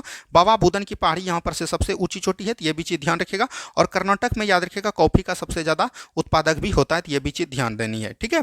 चलिए नेक्स्ट क्वेश्चन की तरफ बढ़िए। नेक्स्ट क्वेश्चन देखिए क्या बोला गया। नेक्स्ट क्वेश्चन है पश्चिमी घाट एवं पूर्वी घाट के मिलन स्थल पर है। यानी पश्चिमी घाट और पूर्वी घाट याद रखिएगा, ये जो भारत का पश्चिमी घाट है और पूर्वी घाट जहां पर मिलता है ये तमिलनाडु के क्षेत्र में मिलता है। और इसको हम लोग बोलते हैं नीलगिरी। क्या बोलते हैं दोस्तों? नीलगिरी बोलते हैं। और नीलगिरी की सबसे ऊंची चोटी आपके एग्जाम में पूछा गया, याद रखिएगा दोदाबेटा। क्या है दोस्तों? दोदाबेटा है। तो ये भी चीज ध्यान रखिएगा, यहाँ पर से हो जाएगा नीलगिरी। क्या होगा दोस्तों? नीलगिरी हो जाएगा। और इसका सबसे ऊंची चोटी दोदाबेटा। वहीं पूछेगा दक्षिण भारत की सबसे ऊंची चोटी कौन है दोस्तों? तो ये हो जाएगा आपका अनाईमुडी। क्या होगा दोस्तों? अनाईमुडी होगा। तो ये भी चीज एकदम आपको ध्यान देनी है। चलिए बढ़ते हैं हम लोग अगले प्रश्न की तरफ। नेक्स्ट क्वेश्चन देखिए क्या बोला गया। नेक्स्ट क्वेश्चन है दक्षिण भारत की सबसे ऊंची चोटी कौन है? अभी तुरंत हमने बताया अनाईमुडी। कौन है दोस्तों? अनाईमुडी है। तो ऑप्शन नंबर ए बिल्कुल राइट आंसर आपका हो जाएगा। केटू याद रखेगा, भारत की सबसे ऊंची चोटी पूछेगा तो ये कौन हो जाएगा दोस्तों? भारत की सबसे ऊंची चोटी आपको पूछे तो ये आपको हो जाना है केटू, या इसको बोलते हैं गॉडविन ऑस्टिन। तो ये भी चीज ध्यान रखिएगा, आपको कंफ्यूजन नहीं करना। अगर भारत का सिर्फ पूछेगा तो केटू हो जाएगा। अगर यहीं पर पूछेगा हिमालय भारत का सबसे ऊंची चोटी कौन है, तो ये भी चीज ध्यान रखेगा, तब आपका हो जाएगा कंचनजंगा। कौन होगा दोस्तों? कंचनजंगा। आपको कंफ्यूजन नहीं करना है। केटू की ऊंचाई कितना है दोस्तों? 8611 किलोमीटर है। और याद रखिएगा ये जो कंचनजंगा है इसका 8598 मीटर है। तो ये दोनों चीज को एकदम आपको ध्यान देनी है। चलिए नेक्स्ट क्वेश्चन की तरफ बढ़िए। नेक्स्ट क्वेश्चन देखिए क्या बोला गया। नेक्स्ट क्वेश्चन है प्रायद्वीपीय भारत का दक्षिणतम पर्वतीय क्षेत्र कौन है? प्रायद्वीपीय भारत का अगर दक्षिणतम पर्वतीय क्षेत्र पूछेंगे तो ये हो जाएगा आपका काडबम या इलायची की पहाड़ी। इसी को बोलते हैं, यहाँ पर है आंध्र प्रदेश में काडबम बोलते हैं दोस्तों, या तो इसी को बोलते हैं इलायची की पहाड़ी। तो ये भी चीज एकदम आपको ध्यान देनी है। तो यहाँ पर से हो जाएगा ऑप्शन नंबर ए काडबम या इलायची की पहाड़ी। ऑप्शन नंबर ए बिल्कुल राइट आंसर आपका हो जाएगा। चलिए नेक्स्ट क्वेश्चन की तरफ बढ़िए। नेक्स्ट क्वेश्चन देखिए क्या बोला गया। पालनी, सेवरा एवं जवादी पहाड़ी कहाँ स्थित है? तो पालनी हो गया, सेवराय हो गया, जवादी हो गया, ये सब पहाड़ी तमिलनाडु में है। तो ये भी चीज एकदम आपको ध्यान रखनी है। आए दिनों यहाँ से प्रश्न पूछे जाता है। ये सब क्वेश्चन को एकदम आपको देख के जाना चाहिए और याद हो जाएगा आपको। अगर कम समय में देखते हैं, मतलब कि अगर आपका 10 दिन बचा हुआ एग्जाम, 5 दिन बचा हुआ, तभी आपको ये सब क्वेश्चन याद रहेगा। वैसे आप भूल जाइएगा। याद करने का एक ही ट्रिक है, बार बार रिविजन करते रहिए, बार बार वीडियो को देखते रहिए, तभी आपको ज़्यादा समय तक याद रहेगा। तो ये भी चीज़ ध्यान देनी है। ठीक है। चलिए नेक्स्ट क्वेश्चन की तरफ बढ़िए। नेक्स्ट क्वेश्चन देखिए क्या बोला गया। पालकोंडा, वेलीकोंडा, ये गोंडा वाला जहां भी बात आएगा तो ये आपको आंध्र प्रदेश में लगा देना है। ऑप्शन नंबर ए बिल्कुल राइट आंसर आपका हो जाएगा। ठीक है। चलिए और महाराष्ट्र की याद रखिएगा, यहाँ पर जो है कलसूबाई है दोस्तों, तो याद रखिएगा कलसूबाई। तो ये भी चीज एकदम आपको ध्यान देनी है। केरल में अष्टमुदी है, तो ये भी चीज ध्यान रखिएगा। अष्टमुदी कहाँ पर है? केरल में है। तो ये भी चीज ध्यान देनी है। चलिए नेक्स्ट क्वेश्चन की तरफ बढ़िए। नेक्स्ट क्वेश्चन देखिए क्या बोला गया, मुंबई से नासिक को कौन सा दर्रा जोड़ता है। देखिए अब दर्रा की बात आता है तो इसको एकदम ध्यान से समझिए। एक है दोस्तों कौन, दोस्तों भोरघाट दर्रा। कौन है दोस्तों, भोरघाट दर्रा। और एक है आपका थालघाट दर्रा। क्या है दोस्तों, थालघाट दर्रा है। अगर बात करिएगा भोरघाट दर्रा की तो ये मुंबई को पुणे से जोड़ता है। किसे जोड़ता है दोस्तों, मुंबई को पुणे से कौन जोड़ता है, भोरघाट दर्रा। और थालघाट जोड़ता है मुंबई को, याद रखिएगा, नासिक से। किससे जोड़ता है दोस्तों, मुंबई को नासिक से कौन जोड़ता है, तो ये भी चीज ध्यान रखिएगा, थालघाट दर्रा। तो यहाँ पर से ऑप्शन नंबर ए बिल्कुल राइट आंसर हो जाएगा। पालघाट दर्रा और सनकोटा दर्रा को भी हम लोग आगे डिस्कस करेंगे। चलिए नेक्स्ट क्वेश्चन देखिए क्या बोला गया, यहाँ पर दिया गया पालघाट दर्रा। पालघाट दर्रा अवस्थित है। पालघाट दर्रा याद रखेगा, ये जो है याद रखेगा तमिलनाडु के अन्नामलाई को, याद रखेगा, ये नीलगिरी से अलग करता है। तो ये भी चीज ध्यान रखेगा, जोड़ता है नीलगिरी को अन्नामलाई से जोड़ता है। तो ये भी चीज ध्यान रखेगा, ठीक है। तो यहाँ पर से ऑप्शन नंबर एक हो जाएगा। और अभी आपने देखा सेनकोड़ा दर्रा, तो सेनकोड़ा दर्रा याद रखेगा कार्डमम को अन्नामलाई से अलग करता है। तो ये भी चीज ध्यान रखिएगा, इसी के बीच ये सब दर्रा पाए जाते हैं। चलिए नेक्स्ट क्वेश्चन देखिए क्या बोला गया। नेक्स्ट क्वेश्चन यहाँ पर है, निम्नलिखित में से सुमेलित कीजिए। इसको सुमेलित करना। देखिए उत्कल तट, उत्कल तट हम लोग किसको बोलते हैं दोस्तों, ये याद रखिएगा, झारखंड वाला जो पूर्वी तट वाला भाग होता है उसको हम लोग बोलते हैं उत्कल तट। यानी कि स्वर्ण रेखा नदी से महानदी के बीच जो होता है उसको हम लोग बोलते हैं उत्कल तट। और उत्तरी सरकार तट, ये देखिए आपका बिहार पुलिस, बिहार दरोगा भी आपको जो है याद रखिएगा, जब 1275 का मेंस हुआ था उसमें यह क्वेश्चन पूछा गया कि उत्तर सरकार तट कहाँ से, तो याद रखिएगा उड़ीसा में है, महानदी से लेकर कृष्णा नदी तक, ठीक है। कोरोमंडल तट कहाँ होता है दोस्तों, तो याद रखिएगा कृष्णा नदी से कन्याकुमारी तक होता है। ये इसका राइट आंसर हो जाएगा 1 2 3। क्या हो जाएगा दोस्तों, 1 2 3 ABC इसका बिल्कुल राइट आंसर आपका हो जाएगा, ठीक है। चलिए बढ़ते हैं हम लोग अगले प्रश्न की तरफ। नेक्स्ट क्वेश्चन देखिए क्या बोला गया। नेक्स्ट क्वेश्चन है, अंडमान निकोबार द्वीप समूह अवस्थित है। तो याद रखिएगा ये जो आपका भारत हो गया, इधर आपका क्या है दोस्तों, तो याद रखिएगा अरब सागर है। क्या है दोस्तों, अरब सागर है। और इधर आपका जो है बंगाल की खाड़ी है। क्या है दोस्तों, बंगाल की खाड़ी है। तो ये भी चीज ध्यान रखिएगा। तो यहीं पर दोस्तों अंडमान निकोबार है और इधर आपका लक्षद्वीप है। तो यहाँ पर से हो जाएगा बंगाल की खाड़ी में आपका अंडमान निकोबार है, ऑप्शन नंबर ए। और अंडमान और निकोबार के बीच कितना डिग्री चैनल है, तो याद रखिएगा 10 डिग्री चैनल। कितना है दोस्तों, 10 डिग्री चैनल है। चलिए बढ़ते हैं हम लोग अगले प्रश्न की तरफ। नेक्स्ट क्वेश्चन को ध्यान से देखिए क्या बोला गया। नेक्स्ट क्वेश्चन है, अंडमान के अंतर्गत निम्नलिखित में से कौन सा द्वीप सम्मिलित है। देखिए इसमें अगर बात कीजिएगा तो ये 572 लगभग द्वीप है। लेकिन इसमें याद रखिएगा उत्तरी अंडमान, दक्षिणी अंडमान, मध्य अंडमान और लिटिल अंडमान ये सभी है। ऑप्शन नंबर ई कुल अगर बात करेगा 572 है। तो ये भी चीज ध्यान देनी है। चलिए नेक्स्ट क्वेश्चन की तरफ बढ़ते हैं। नेक्स्ट क्वेश्चन देखिए क्या बोला गया। नेक्स्ट क्वेश्चन है, अंडमान निकोबार द्वीप समूह की सबसे ऊंची चोटी कौन है। तो अंडमान निकोबार द्वीप समूह की सबसे ऊंची चोटी की बात करेगा तो ये हो जाएगा सेंडल पीक। कौन होगा दोस्तों, सेंडल पीक हो जाएगा। अगर इसकी लंबाई की बात करिएगा, ऊंचाई की, तो याद रखिएगा 732 मीटर। कितना दोस्तों, 732 मीटर। तो ये सब क्वेश्चन को एकदम आपको देख के जाना चाहिए। चलिए नेक्स्ट क्वेश्चन की तरफ बढ़ते हैं हम लोग। नेक्स्ट क्वेश्चन को ध्यान से देखिए क्या बोला गया। निम्नलिखित में से किस द्वीप का निर्माण प्रवाल भित्तियों से हुआ है। देखिए प्रवाल भित्तियों से जो निर्माण हुआ है वो दोस्तों लक्षद्वीप का हुआ है। किसका हुआ है दोस्तों, लक्षद्वीप का हुआ है। तो ऑप्शन नंबर ए बिल्कुल राइट आंसर आपका हो जाएगा। चलिए नेक्स्ट क्वेश्चन की तरफ बढ़िए। नेक्स्ट क्वेश्चन देखिए क्या बोला गया। लक्षद्वीप समूह में निर्माण में कितने द्वीपों से हुआ है, तो याद रखिएगा 36 द्वीपों से। किससे दोस्तों, 36 द्वीपों से हुआ। लेकिन वर्तमान में अगर इसका बोलिएगा तो 11 द्वीपों पर यहाँ पर निवास कर सकता है। ये भी चीज एकदम आपको ध्यान देनी है। कोई कोई बुक 12 भी देता है, तो वो भी चीज एकदम आपको ध्यान देनी है। चलिए बढ़ते हैं हम लोग अगले प्रश्न की तरफ। नेक्स्ट क्वेश्चन देखिए क्या बोला गया। पवन द्वीप अवस्थित है। पवन द्वीप याद रखिएगा मन्नार और खाड़ी के बीच है। किसके दोस्तों, मन्नार और खाड़ी के बीच कौन है दोस्तों, तो याद रखिएगा पवन द्वीप है। तो ये भी चीज ध्यान देनी है, ठीक है। चलिए बढ़ते हैं हम लोग अगले प्रश्न द्वीप। नेक्स्ट क्वेश्चन देखिए, नियोमोरे द्वीप हमने बता दिया बंगाल की खाड़ी में है। तो ये भी चीज ध्यान रखिएगा। और ये भारत और बांग्लादेश के बीच है। तो बंगाल की खाड़ी में हो जाएगा। ऑप्शन नंबर ए बिल्कुल राइट आंसर आपका हो जाएगा। चलिए बढ़ते हैं हम लोग अगले प्रश्न की तरफ। नेक्स्ट क्वेश्चन को ध्यान से देखिए क्या बोला गया। अब देखिए यहाँ पर से जो है आपका नदी तंत्र का सवाल स्टार्ट हो गया। क्या हुआ दोस्तों, और यहाँ से आपका प्रश्न बहुत ही एग्जाम्पल मतलब कि इंपॉर्टेंट हो जाता है आपके एग्जाम के दृष्टि से। अब देखिए यहाँ पर महानंदा नदी का उद्गम स्थल आपसे पूछा गया है। तो महानंदा नदी, और ये देखिए बिहार दरोगा में जो है पूछा गया है इस बार, इसीलिए ये सब क्वेश्चन को एकदम ध्यान देखिए आप। चलिए देखिए एक है दोस्तों गंगा नदी। गंगा नदी की अगर लंबाई की बात कीजिएगा तो इसका लंबाई 2525 किलोमीटर है। कई कई बुक देखिए याद रखिएगा 2500 भी देता है। तो वो दोनों आपका सही है। 2500 भी अभी है, लेकिन 2525 इसको मान के चल सकते हैं। तो गंगा नदी याद रखिएगा बिहार के कुल 12 जिले से गुजरती है। और याद रखिएगा इसका जो सबसे पूर्वी भाग गंगा नदी की अगर बात कीजिएगा सहायक नदियों में, तो इसका अगर सबसे पूर्वी भाग, हम पश्चिमी भाग की बात करें, सबसे पहले कौन मिलता है दोस्तों, तो याद रखिएगा सबसे पश्चिमी में मिलता है आपको रामगंगा। कौन मिलता है दोस्तों, रामगंगा। रामगंगा के बाद मिलता है दोस्तों घग्गर। क्या मिलता है, घगड़ा। ये भी चीज ध्यान रखेगा। उसके बाद मिलता है गोमती। क्या मिलता है दोस्तों, गोमती मिलता है। उसके बाद याद रखेगा यमुना मिलता है, यहाँ पर सोन मिलता है। तो ये भी चीज ध्यान रखेगा। उसके बाद जो यहाँ पर मिलता है दोस्तों कौन, याद रखेगा कोसी। कोसी के बाद यहाँ पर मिलता है दोस्तों महानंदा। क्या है दोस्तों, महानंदा। तो ये चीज ध्यान रखेगा। सबसे पूर्वी भाग अगर पूछेगा तो ये महानंदा है। यही आपका बिहार दरोगा पूछा गया था। तो ये याद रखेगा दार्जिलिंग की पहाड़ी से ये सबसे बाएं भाग में मिलता है। तो ऑप्शन नंबर बी बिल्कुल राइट आंसर आपका हो जाएगा। वहीं बात करिएगा गोमती, गोमती याद रखिएगा एक ऐसी भारत की मतलब कि गंगा की नदी है जो कि मैदानी भाग से गुजरती है, तो ये भी चीज़ एकदम आपको ध्यान देनी है। यमुना गंगा की सबसे बड़ी सहायक नदी है, तो ये भी चीज़ एकदम आपको ध्यान देना है। चलिए बढ़ते हैं हम लोग अगले प्रश्न की तरफ। नेक्स्ट क्वेश्चन को ध्यान से देखिए क्या बोला गया। बंदरपुष श्रेणी से निम्नलिखित में से किस नदी का उत्पत्ति होता है? तो याद रखिएगा बंदरपुष श्रेणी से जो है यमुना नदी निकलती है, और यमुना नदी की लंबाई की बात करिएगा तो 1326 किलोमीटर है। कितना दोस्तों?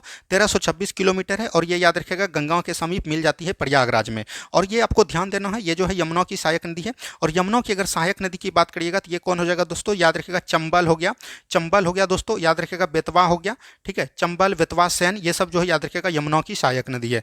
ये सब चीज़ों को एकदम आपको ध्यान देनी है। चलिए बढ़ते हैं हम लोग अगले प्रश्न की तरफ। नेक्स्ट क्वेश्चन देखिए क्या बोला गया। कोसी नदी का उद्गम स्थल क्या है? देखिए कोसी नदी जो है याद रखिएगा भारत का नहीं बल्कि विश्व का सबसे याद रखिएगा मतलब कि बोल सकते हैं कि उख्यात नदी इसको बोला जाता है। उख्यात नदी कौन है दोस्तों? तो ये याद रखिएगा कोसी नदी है, और याद रखिएगा इसको बिहार के शोक नदी के नाम से भी जाना जाता है। ये कोसी नदी याद रखिएगा नेपाल के गोसाईधाम चोटी से निकलती है, और याद रखिएगा अरुणा धारा से ये जो है आपको मिलता है गंगा में। अरुणा धारा से ये गंगा में मिलता है कटिहार के कुर्सेला के समीप। तो यहाँ पर से हो जाएगा गोसाई धाम। ऑप्शन नंबर ए बिल्कुल राइट आंसर आपका हो जाएगा। ठीक है, चलिए बढ़ते हैं हम लोग अगले प्रश्न की तरफ। नेक्स्ट क्वेश्चन देखिए क्या बोला गया। सिंघवा श्रेणी से निम्नलिखित में से किस नदी का उद्गम होता है? देखिए छत्तीसगढ़ के सिंघवा श्रेणी से आपको याद रखना है महानदी निकलती है, और महानदी याद रखिएगा ये जो है इसकी लंबाई की बात करिएगा 724 किलोमीटर है, और इसका जो है याद रखिएगा एक आपको याद रखना है इसका सहायक नदी जो कि तेल है, और ये आपका बिहार दरोगा पूछा है, तो हो सकता है कि आपका एग्जाम फिर इसे रिपीट कर दे, क्योंकि क्वेश्चन जो आपको एक बार पूछ देता है उस क्वेश्चन को रिपीट करने की ज़्यादा चांसेस रहते हैं। ठीक है, तो यहाँ पर से देखिए गोदावरी नदी है। गोदावरी नदी याद रखिएगा महाराष्ट्र के त्रियंबकम के पहाड़ी से निकलती है, तो ये भी ध्यान रखिएगा महाराष्ट्र के नासिक के त्रियंबकम पहाड़ी से निकलती है, और इसकी कुल लंबाई दोस्तों 1402 किलोमीटर है। तो ये भी चीज़ एकदम आपको ध्यान रखिएगा। गोदावरी नदी याद रखिएगा ये जो है अपना जल बंगाल की खाड़ी में गिराती है, तो ये भी चीज़ एकदम आपको ध्यान रखना है। गोदावरी की कई सारी सहायक नदी है, तो उसको भी एकदम एक बार आपको देख लेना है। जैसे आपका हो गया दोस्तों इंद्रावती, ये तो गोदावरी की नदी है, तो ये भी चीज़ ध्यान देनी है। चलिए बढ़ते हैं हम लोग अगले प्रश्न की तरफ। नेक्स्ट क्वेश्चन देखिए क्या बोला गया। मेहंद झील में किस नदी का उद्गम होता है? तो मेहंद झील याद रखेगा माही नदी का उद्गम होता है, तो ये भी चीज़ ध्यान रखेगा। माही नदी से एक चीज़ एकदम आपको ध्यान रखना है, ये क्वेश्चन जो हमने दिया था, तो माही नदी रिलेटेड देना है कि कर्क रेखा को 2 बार कौन काटता है दोस्तों? तो याद रखिएगा कर्क रेखा को 2 बार माही नदी ही काटता है। इसीलिए क्वेश्चन आपको ये नहीं देना है कि कहाँ से निकलती है, लेकिन ये चीज़ ध्यान रखना है कि कर्क रेखा को 2 बार कौन काटती है? माही नदी। वही बात करिएगा मकर रेखा को 2 बार कौन काटता है दोस्तों? तो याद रखिएगा लिम्पोपे नदी। कौन दोस्तों? लिम्पोपे नदी, तो ये भी चीज़ ध्यान रखिएगा। वहीं आपको पूछ सकता है कि भूमध्य सागर को 2 बार कौन सा करता है, या विषुवत रेखा को, तो ये भी चीज़ ध्यान रखिएगा, ये जो हो जाएगा कांगो नदी। तो यहाँ से ये तीनों चीज़ों को एकदम आपको ध्यान से रखना है, ये काटने वाला रेखा है और ये नदी है। ठीक है, चलिए बढ़ते हैं हम लोग अगले प्रश्न की तरफ। नेक्स्ट क्वेश्चन देखिए क्या बोला गया। पेरियार निम्नलिखित में से किस राज्य की सबसे लंबी नदी है? पेरियार राज्य देखिएगा सबसे लंबी नदी हो जाएगा केरल राज्य का, और इसका लंबाई की बात करिएगा तो ये मात्र 96 किलोमीटर है, तो ये भी चीज़ ध्यान देनी है। चलिए बढ़ते हैं हम लोग अगले प्रश्न की तरफ। नेक्स्ट क्वेश्चन देखिए क्या बोला गया। नेक्स्ट क्वेश्चन यहाँ पर है उत्तर पूर्वी भारत के मीठे पानी के झील कौन है? यानी उत्तर पूर्वी के भारत के सबसे मीठे पानी का झील कौन हो जाएगा दोस्तों? पुलकट झील हो जाएगा। सॉरी पुलकट झील नहीं होगा दोस्तों, लोकटक झील हो जाएगा। क्या हो जाएगा दोस्तों? लोकटक झील हो जाएगा। और इसी में याद रखेगा तैरता हुआ एक राष्ट्रीय उद्यान है जिसका है केबुल लमजाओ राष्ट्रीय उद्यान। और ये ऐसा कोई भी एग्जाम नहीं है, बिहार दरोगा, बिहार पुलिस, तो हर शिफ्ट में ये क्वेश्चन पूछा जाएगा कि केबुल लमजाओ राष्ट्रीय उद्यान कहाँ पर है? याद रखेगा लोकटक झील मणिपुर में। ये लोकटक झील कहाँ है? मणिपुर में। तो ये भी चीज़ एकदम आपको ध्यान देनी है। चलिए नेक्स्ट क्वेश्चन देखिए क्या बोला गया। नेक्स्ट क्वेश्चन देखिए यहाँ पर क्वेश्चन यही है, लिया ही है मैंने। विश्व का एकमात्र तैरता हुआ झील केबुल लमजाओ नेशनल पार्क निम्नलिखित में से किस झील में अवस्थित है? तो याद रखिएगा यहाँ पर झील नहीं होगा, तो ये हो जाएगा आपका लोकटक झील। लोकटक झील अभी तुरंत हमने बताया ये मणिपुर में। एक चीज़ अपना ध्यान रखना, SBI का भी ATM बैंक भी जो है याद रखिएगा इस झील पर तैरता हुआ है, तो ये भी चीज़ ध्यान देनी है। चलिए बढ़ते हैं हम लोग अगले प्रश्न की तरफ। नेक्स्ट क्वेश्चन देखिए क्या बोला गया। सिंधु नदी अफवाह तंत्र की भारत की कुल लंबाई कितनी है? देखिए सिंधु नदी याद रखना है भारत में, याद रखिएगा ये जो है तिब्बत के क्षेत्र से निकलती है, तो ये भी चीज़ ध्यान रखिएगा। तिब्बत के मानसरोवर क्षेत्र से निकलती है, और इसकी कुल लंबाई दोस्तों बात करिएगा तो ये लगभग 2900 किलोमीटर होता है। कहीं कहीं बुक 2880 भी देता है, तो आप 2900 लेके चल सकते हैं, और 2900 किलोमीटर है। और ये याद रखिएगा इसका भारत में अगर लंबाई की बात करिएगा तो 1114 किलोमीटर है। कितना दोस्तों? 1114 किलोमीटर है, तो ये भी चीज़ ध्यान रखिएगा।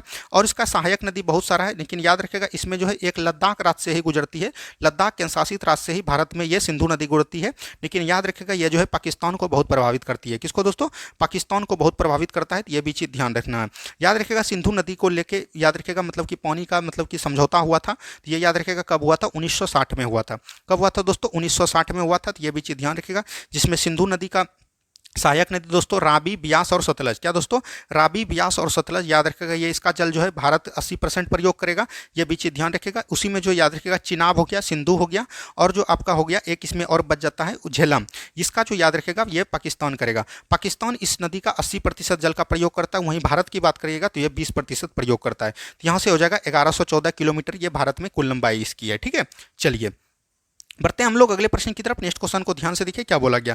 निम्नलिखित में से सुमेलित कीजिए। देखिए लुधियाना जो है किस नदी के शहर में, ये क्वेश्चन आए दिनों आपके एग्जाम में पूछा जाता है कि किस नदी के शहर किस मतलब कि किस नदी के किनारे कौन सा शहर बसा है। तो लुधियाना याद रखेगा ये जो है ये हरियाणा में है और ये 36 मतलब कि सतलज नदी पर है। तो यहाँ से हो जाएगा 4, यानी कि डी हो जाएगा।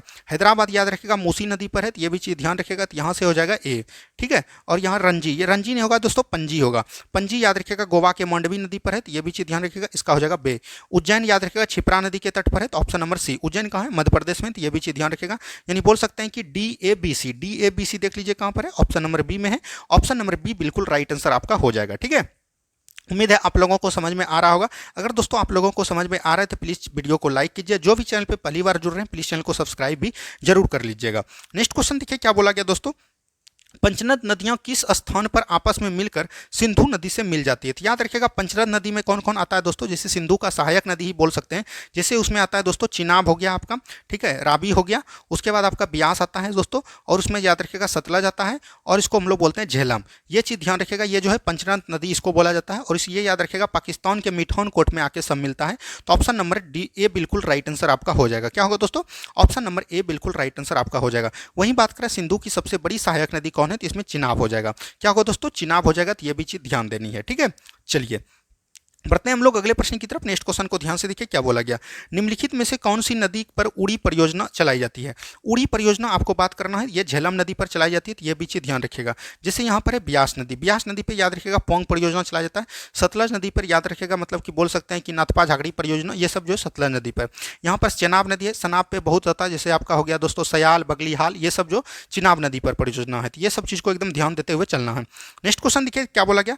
ताप्ती नदी की कुल लंबाई कितनी किलोमीटर है। ताप्ती नदी की याद रखिएगा लंबाई की बात करिएगा तो इसका 724 किलोमीटर हो जाएगा। क्या है दोस्तों? 724 किलोमीटर है। इसमें और यूज कुछ नहीं जानना, एक आपको याद रखना है उकाई परियोजना किस नदी पर है, तो ये भी चीज ध्यान रखना है, ये ताप्ती नदी पर है। चलिए बढ़ते हैं हम लोग अगले प्रश्न की तरफ। नेक्स्ट क्वेश्चन देखिए क्या बोला गया। ये क्वेश्चन आपके एग्जाम से बहुत एकदम लाभदायक हो जाएगा। नर्मदा नदी की लंबाई कितनी है। देखिए नर्मदा जो है याद रखिएगा मध्य प्रदेश के अमरकंटक पहाड़ी से निकलती है, और उसकी कुल लंबाई 1312 किलोमीटर है, तो ये भी चीज ध्यान रखिएगा।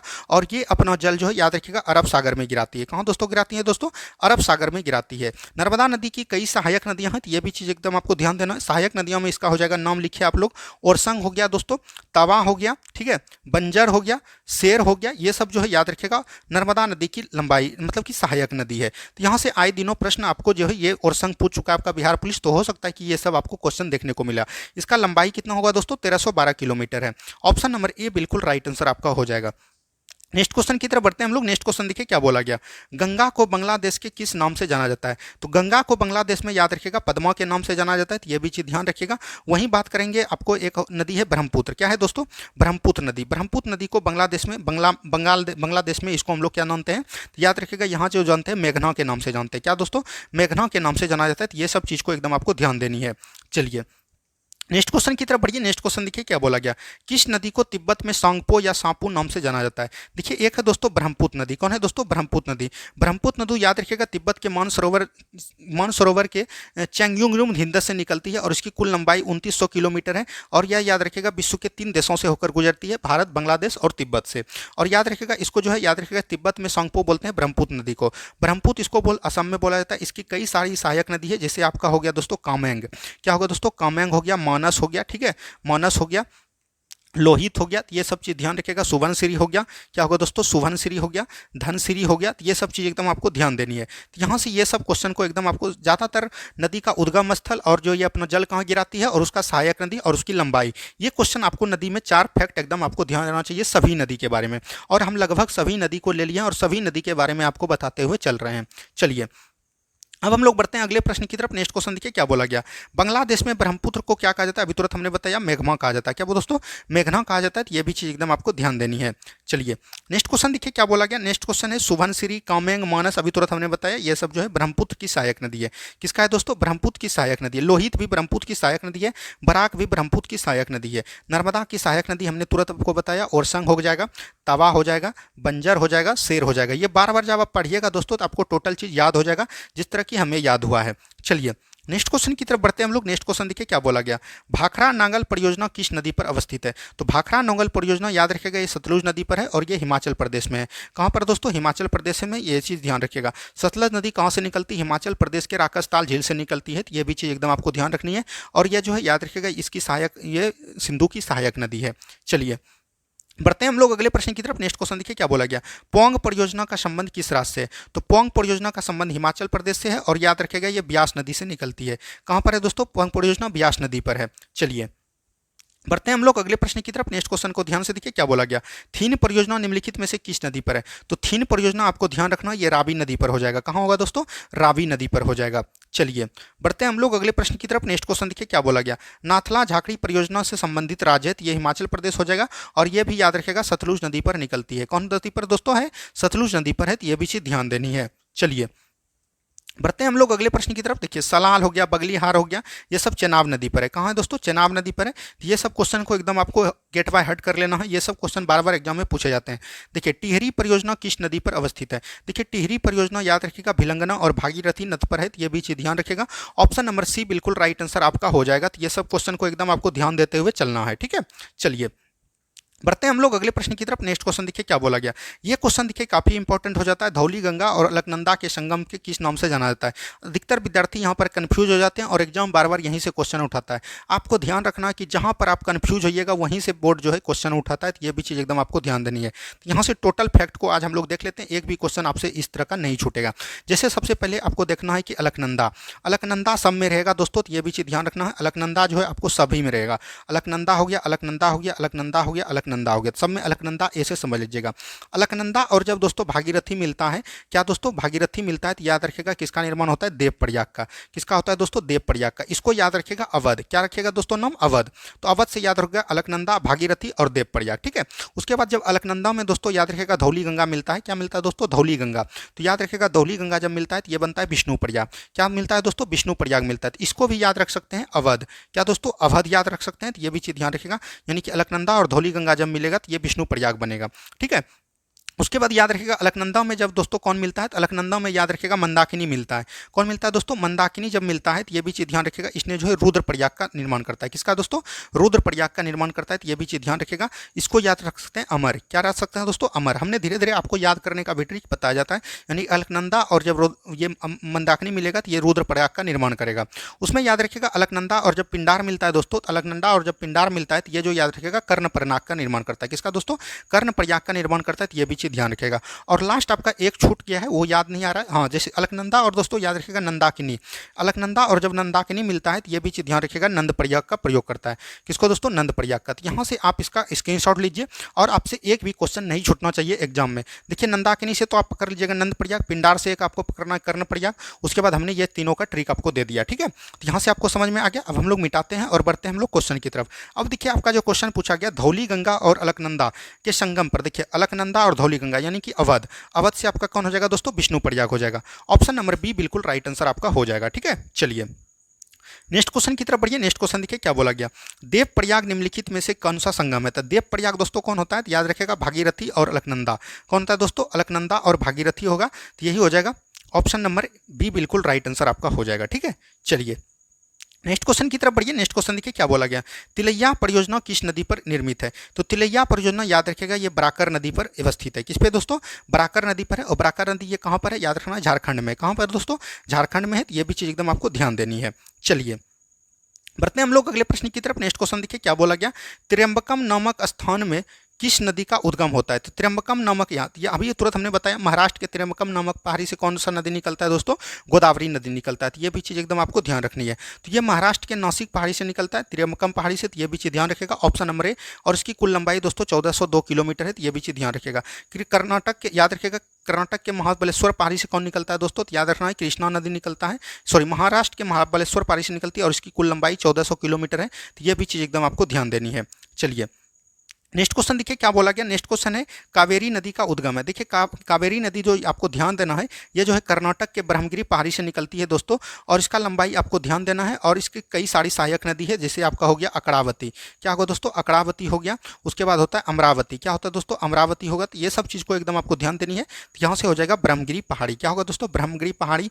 और याद रखिएगा, जिस तरह की आप लोग उत्तर भारत का लोग गंगा की पवित्रता के कारण गंगा को मानते हैं नदी, उसी तरह याद रखिएगा कावेरी नदी को पवित्रता के कारण दक्षिण भारत की गंगा भी बोला जाता है। और लंबाई के दृष्टि से गोदावरी नदी को दक्षिण की गंगा भी बोला जाता है। ठीक है, तो ये दोनों चीज को एकदम आपको ध्यान देनी है।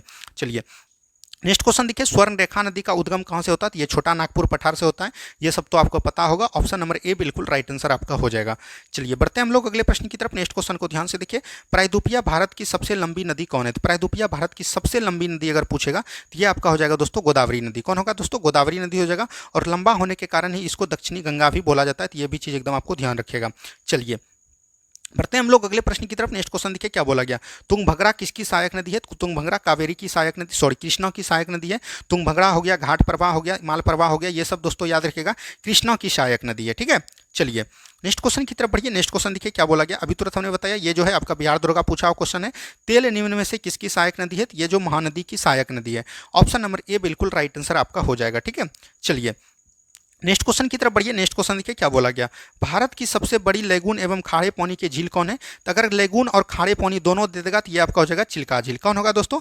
चिल्का झील हो जाएगा। ऑप्शन नंबर ए बिल्कुल राइट आंसर आपका हो जाएगा। क्या हो दोस्तों? ऑप्शन नंबर ए बिल्कुल राइट आंसर आपका हो जाएगा। चलिए बढ़ते हैं हम लोग अगले प्रश्न की तरफ। नेक्स्ट क्वेश्चन देखिए क्या बोला गया। यहाँ पर जो है निम्नलिखित में से कौन सा सुमेलित नहीं है, यानी एक सुमेलित नहीं है, उसी को मिलाना है।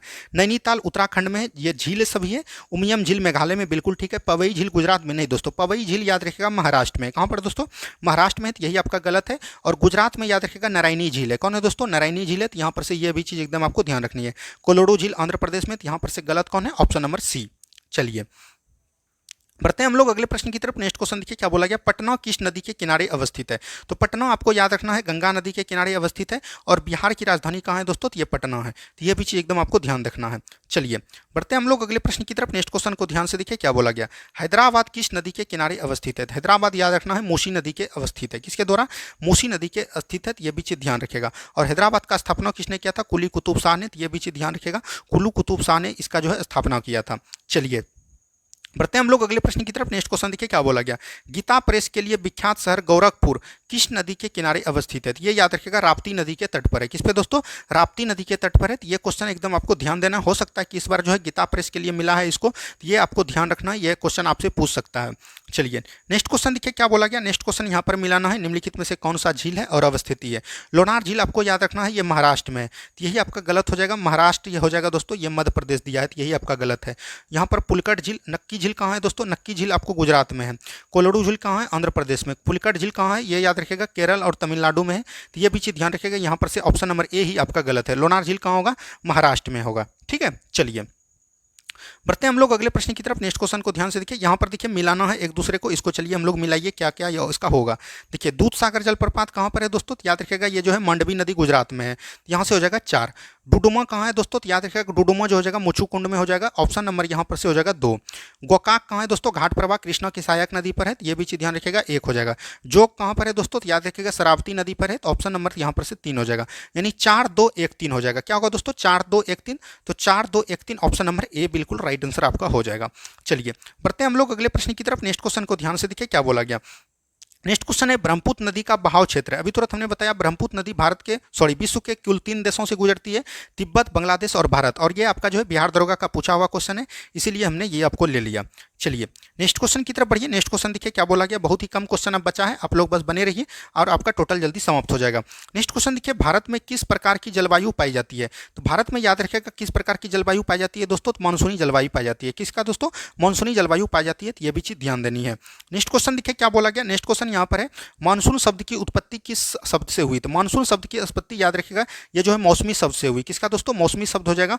ऑप्शन नंबर जो है सी बिल्कुल राइट आंसर आपका हो जाएगा। ठीक है, चलिए नेक्स्ट क्वेश्चन की तरफ बढ़िए। नेक्स्ट क्वेश्चन देखिए क्या बोला गया, नेक्स्ट क्वेश्चन यहाँ पर है, भारत में होने वाली मानसूनी वर्षा का समय है। देखिए भारत में जो मानसूनी वर्षा होता है दोस्तों, ये पश्चिमी विक्षोभ के कारण होता है। किसके द्वारा?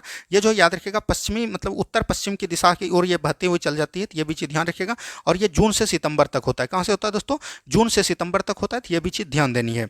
चलिए नेक्स्ट क्वेश्चन देखिए क्या बोला गया, नेक्स्ट क्वेश्चन है यहाँ पर, तापीय सिद्धांत अथवा विरसम्मत विचारधारा के सिद्धांत का प्रतिपादन किसने किया?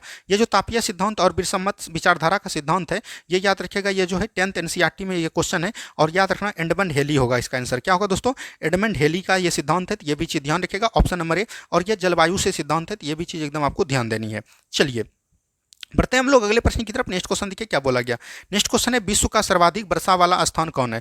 तो विश्व का सर्वाधिक वर्षा वाला स्थान अगर आपको पूछे तो वो हो जाएगा मेघालय का मौसिनराम। वहीं अगर सबसे कम पूछे तो याद रखेगा लद्दाख के लेह के लद्दाख में होता है, ये भी चीज़ ध्यान रखेगा। सबसे कम पूछेगा तो ये आपका लेह हो जाएगा, सबसे अधिक पूछेगा तो मौसिनराम हो जाएगा। चलिए बढ़ते हैं हम लोग अगले प्रश्न की तरफ। नेक्स्ट क्वेश्चन देखिए क्या बोला गया, भारत में औसत वार्षिक वर्षा कितना है? भारत में अगर औसत वार्षिक वर्षा की बात करिएगा तो ये 125 सेंटीमीटर होता है। कितना होता है दोस्तों? 125 सेंटीमीटर होता है, तो ये भी चीज़ को एकदम आपको ध्यान देनी है।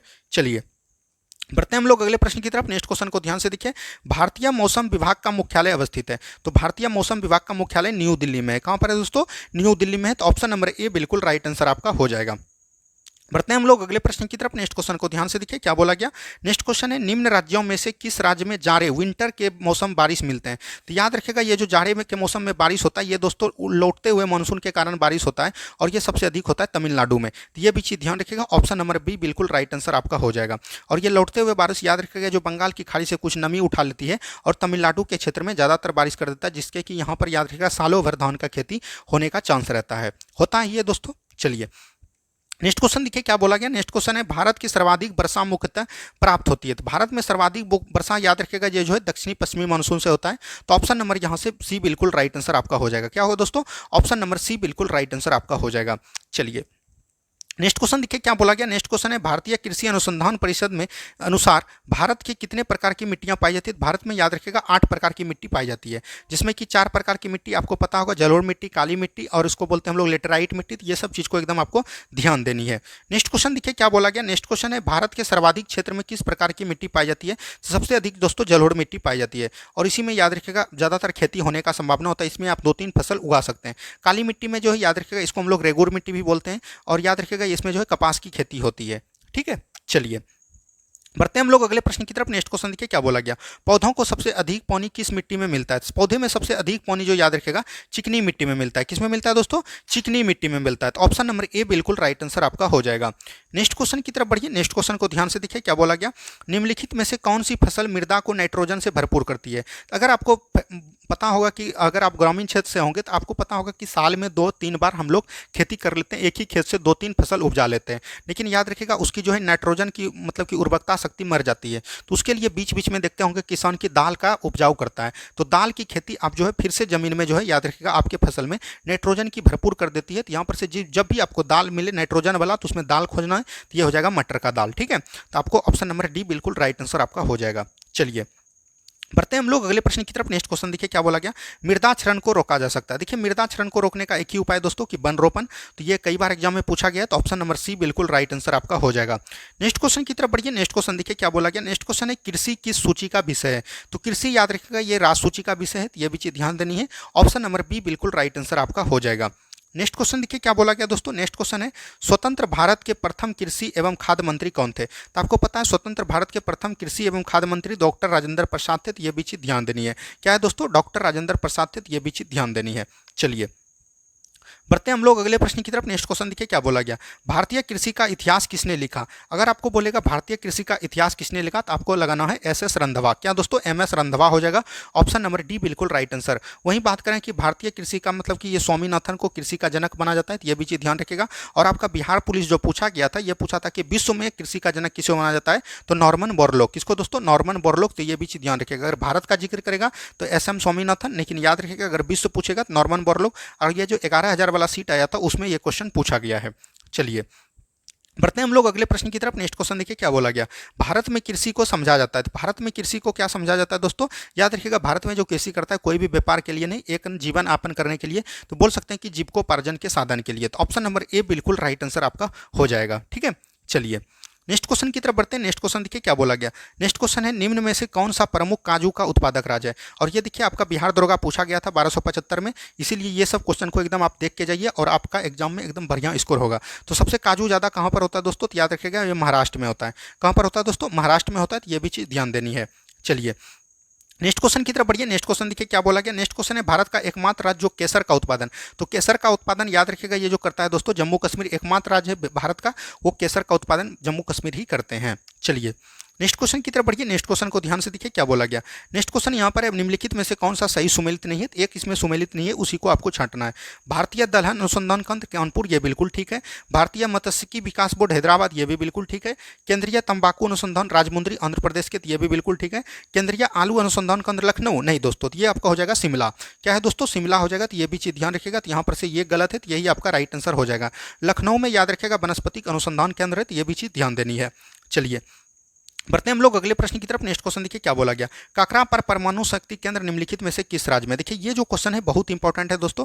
ककरा पर याद रखिएगा ये गुजरात में है। यही बात करिएगा कर्नाटक में कैगा परमाणु संयंत्र है, ये भी चीज ध्यान रखिएगा। तमिलनाडु में दोस्तों 2 है, एक आपका हो जाएगा कुडनकुलम। क्या है दोस्तों, कुडनकुलम है, ये भी चीज ध्यान रखिएगा। और ये आपका हो जाएगा कलपक्कम। क्या होगा दोस्तों, कलपक्कम हो जाएगा। तो ये भी चीज ध्यान रखिएगा। महाराष्ट्र में सबसे पुराना तारापुर यही है, तो ये भी चीज ध्यान रखिएगा। और देखिए यहाँ से 2 चीज को एकदम ध्यान रखना है। जैसे आपका दोस्तों पूछा जाएगा यूपी में कौन है दोस्तों, नरोडा है।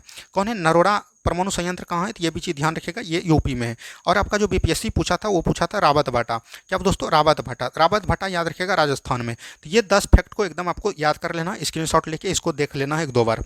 चलिए नेक्स्ट क्वेश्चन की तरफ बढ़िए। नेक्स्ट क्वेश्चन देखिए क्या बोला गया, देश का पहला बायोडीजल संयंत्र कहाँ लगाया गया था।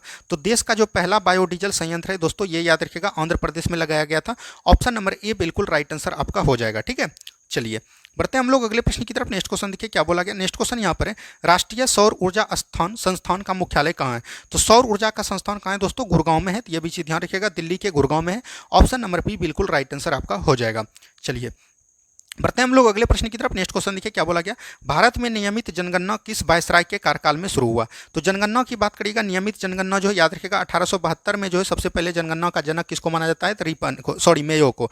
1872 में जनगणना का आधार किसने रखा, तो लॉर्ड मेयो ने। लेकिन याद रखिएगा नियमित जनगणना की बात करिएगा तो ये जो है 1881 ईस्वी में लॉर्ड रिपन के द्वारा रखा गया है। तो ऑप्शन नंबर डी बिल्कुल हो जाएगा। लॉर्ड रिपन नियमित पूछ रहा था, अगर जनगणना पूछता तो लॉर्ड मेयो होता। चलिए बढ़ते हैं हम लोग अगले प्रश्न की तरफ। नेक्स्ट क्वेश्चन देखिए क्या बोला गया, भारत की जनगणना का विषय किस सूची का अंतर्गत आता है। जनगणना पूछेगा तो ये हो जाएगा दोस्तों संघ सूची। यही आपको अगर यहाँ पर जनसंख्या पूछ दिया तो जनसंख्या आपका हो जाएगा संवर्ती सूची। ये दोनों फैक्ट को एकदम आपको ध्यान देकर चलना है। नेक्स्ट क्वेश्चन की तरफ बढ़िए। नेक्स्ट क्वेश्चन देखिए क्या बोला गया, भारतीय जनगणना 2011 के अनुसार बिहार राज्य के लिंगानुपात क्या है। तो भारत राज्य के या भारतीय जनगणना अगर भारत की बात करिएगा तो 943 है।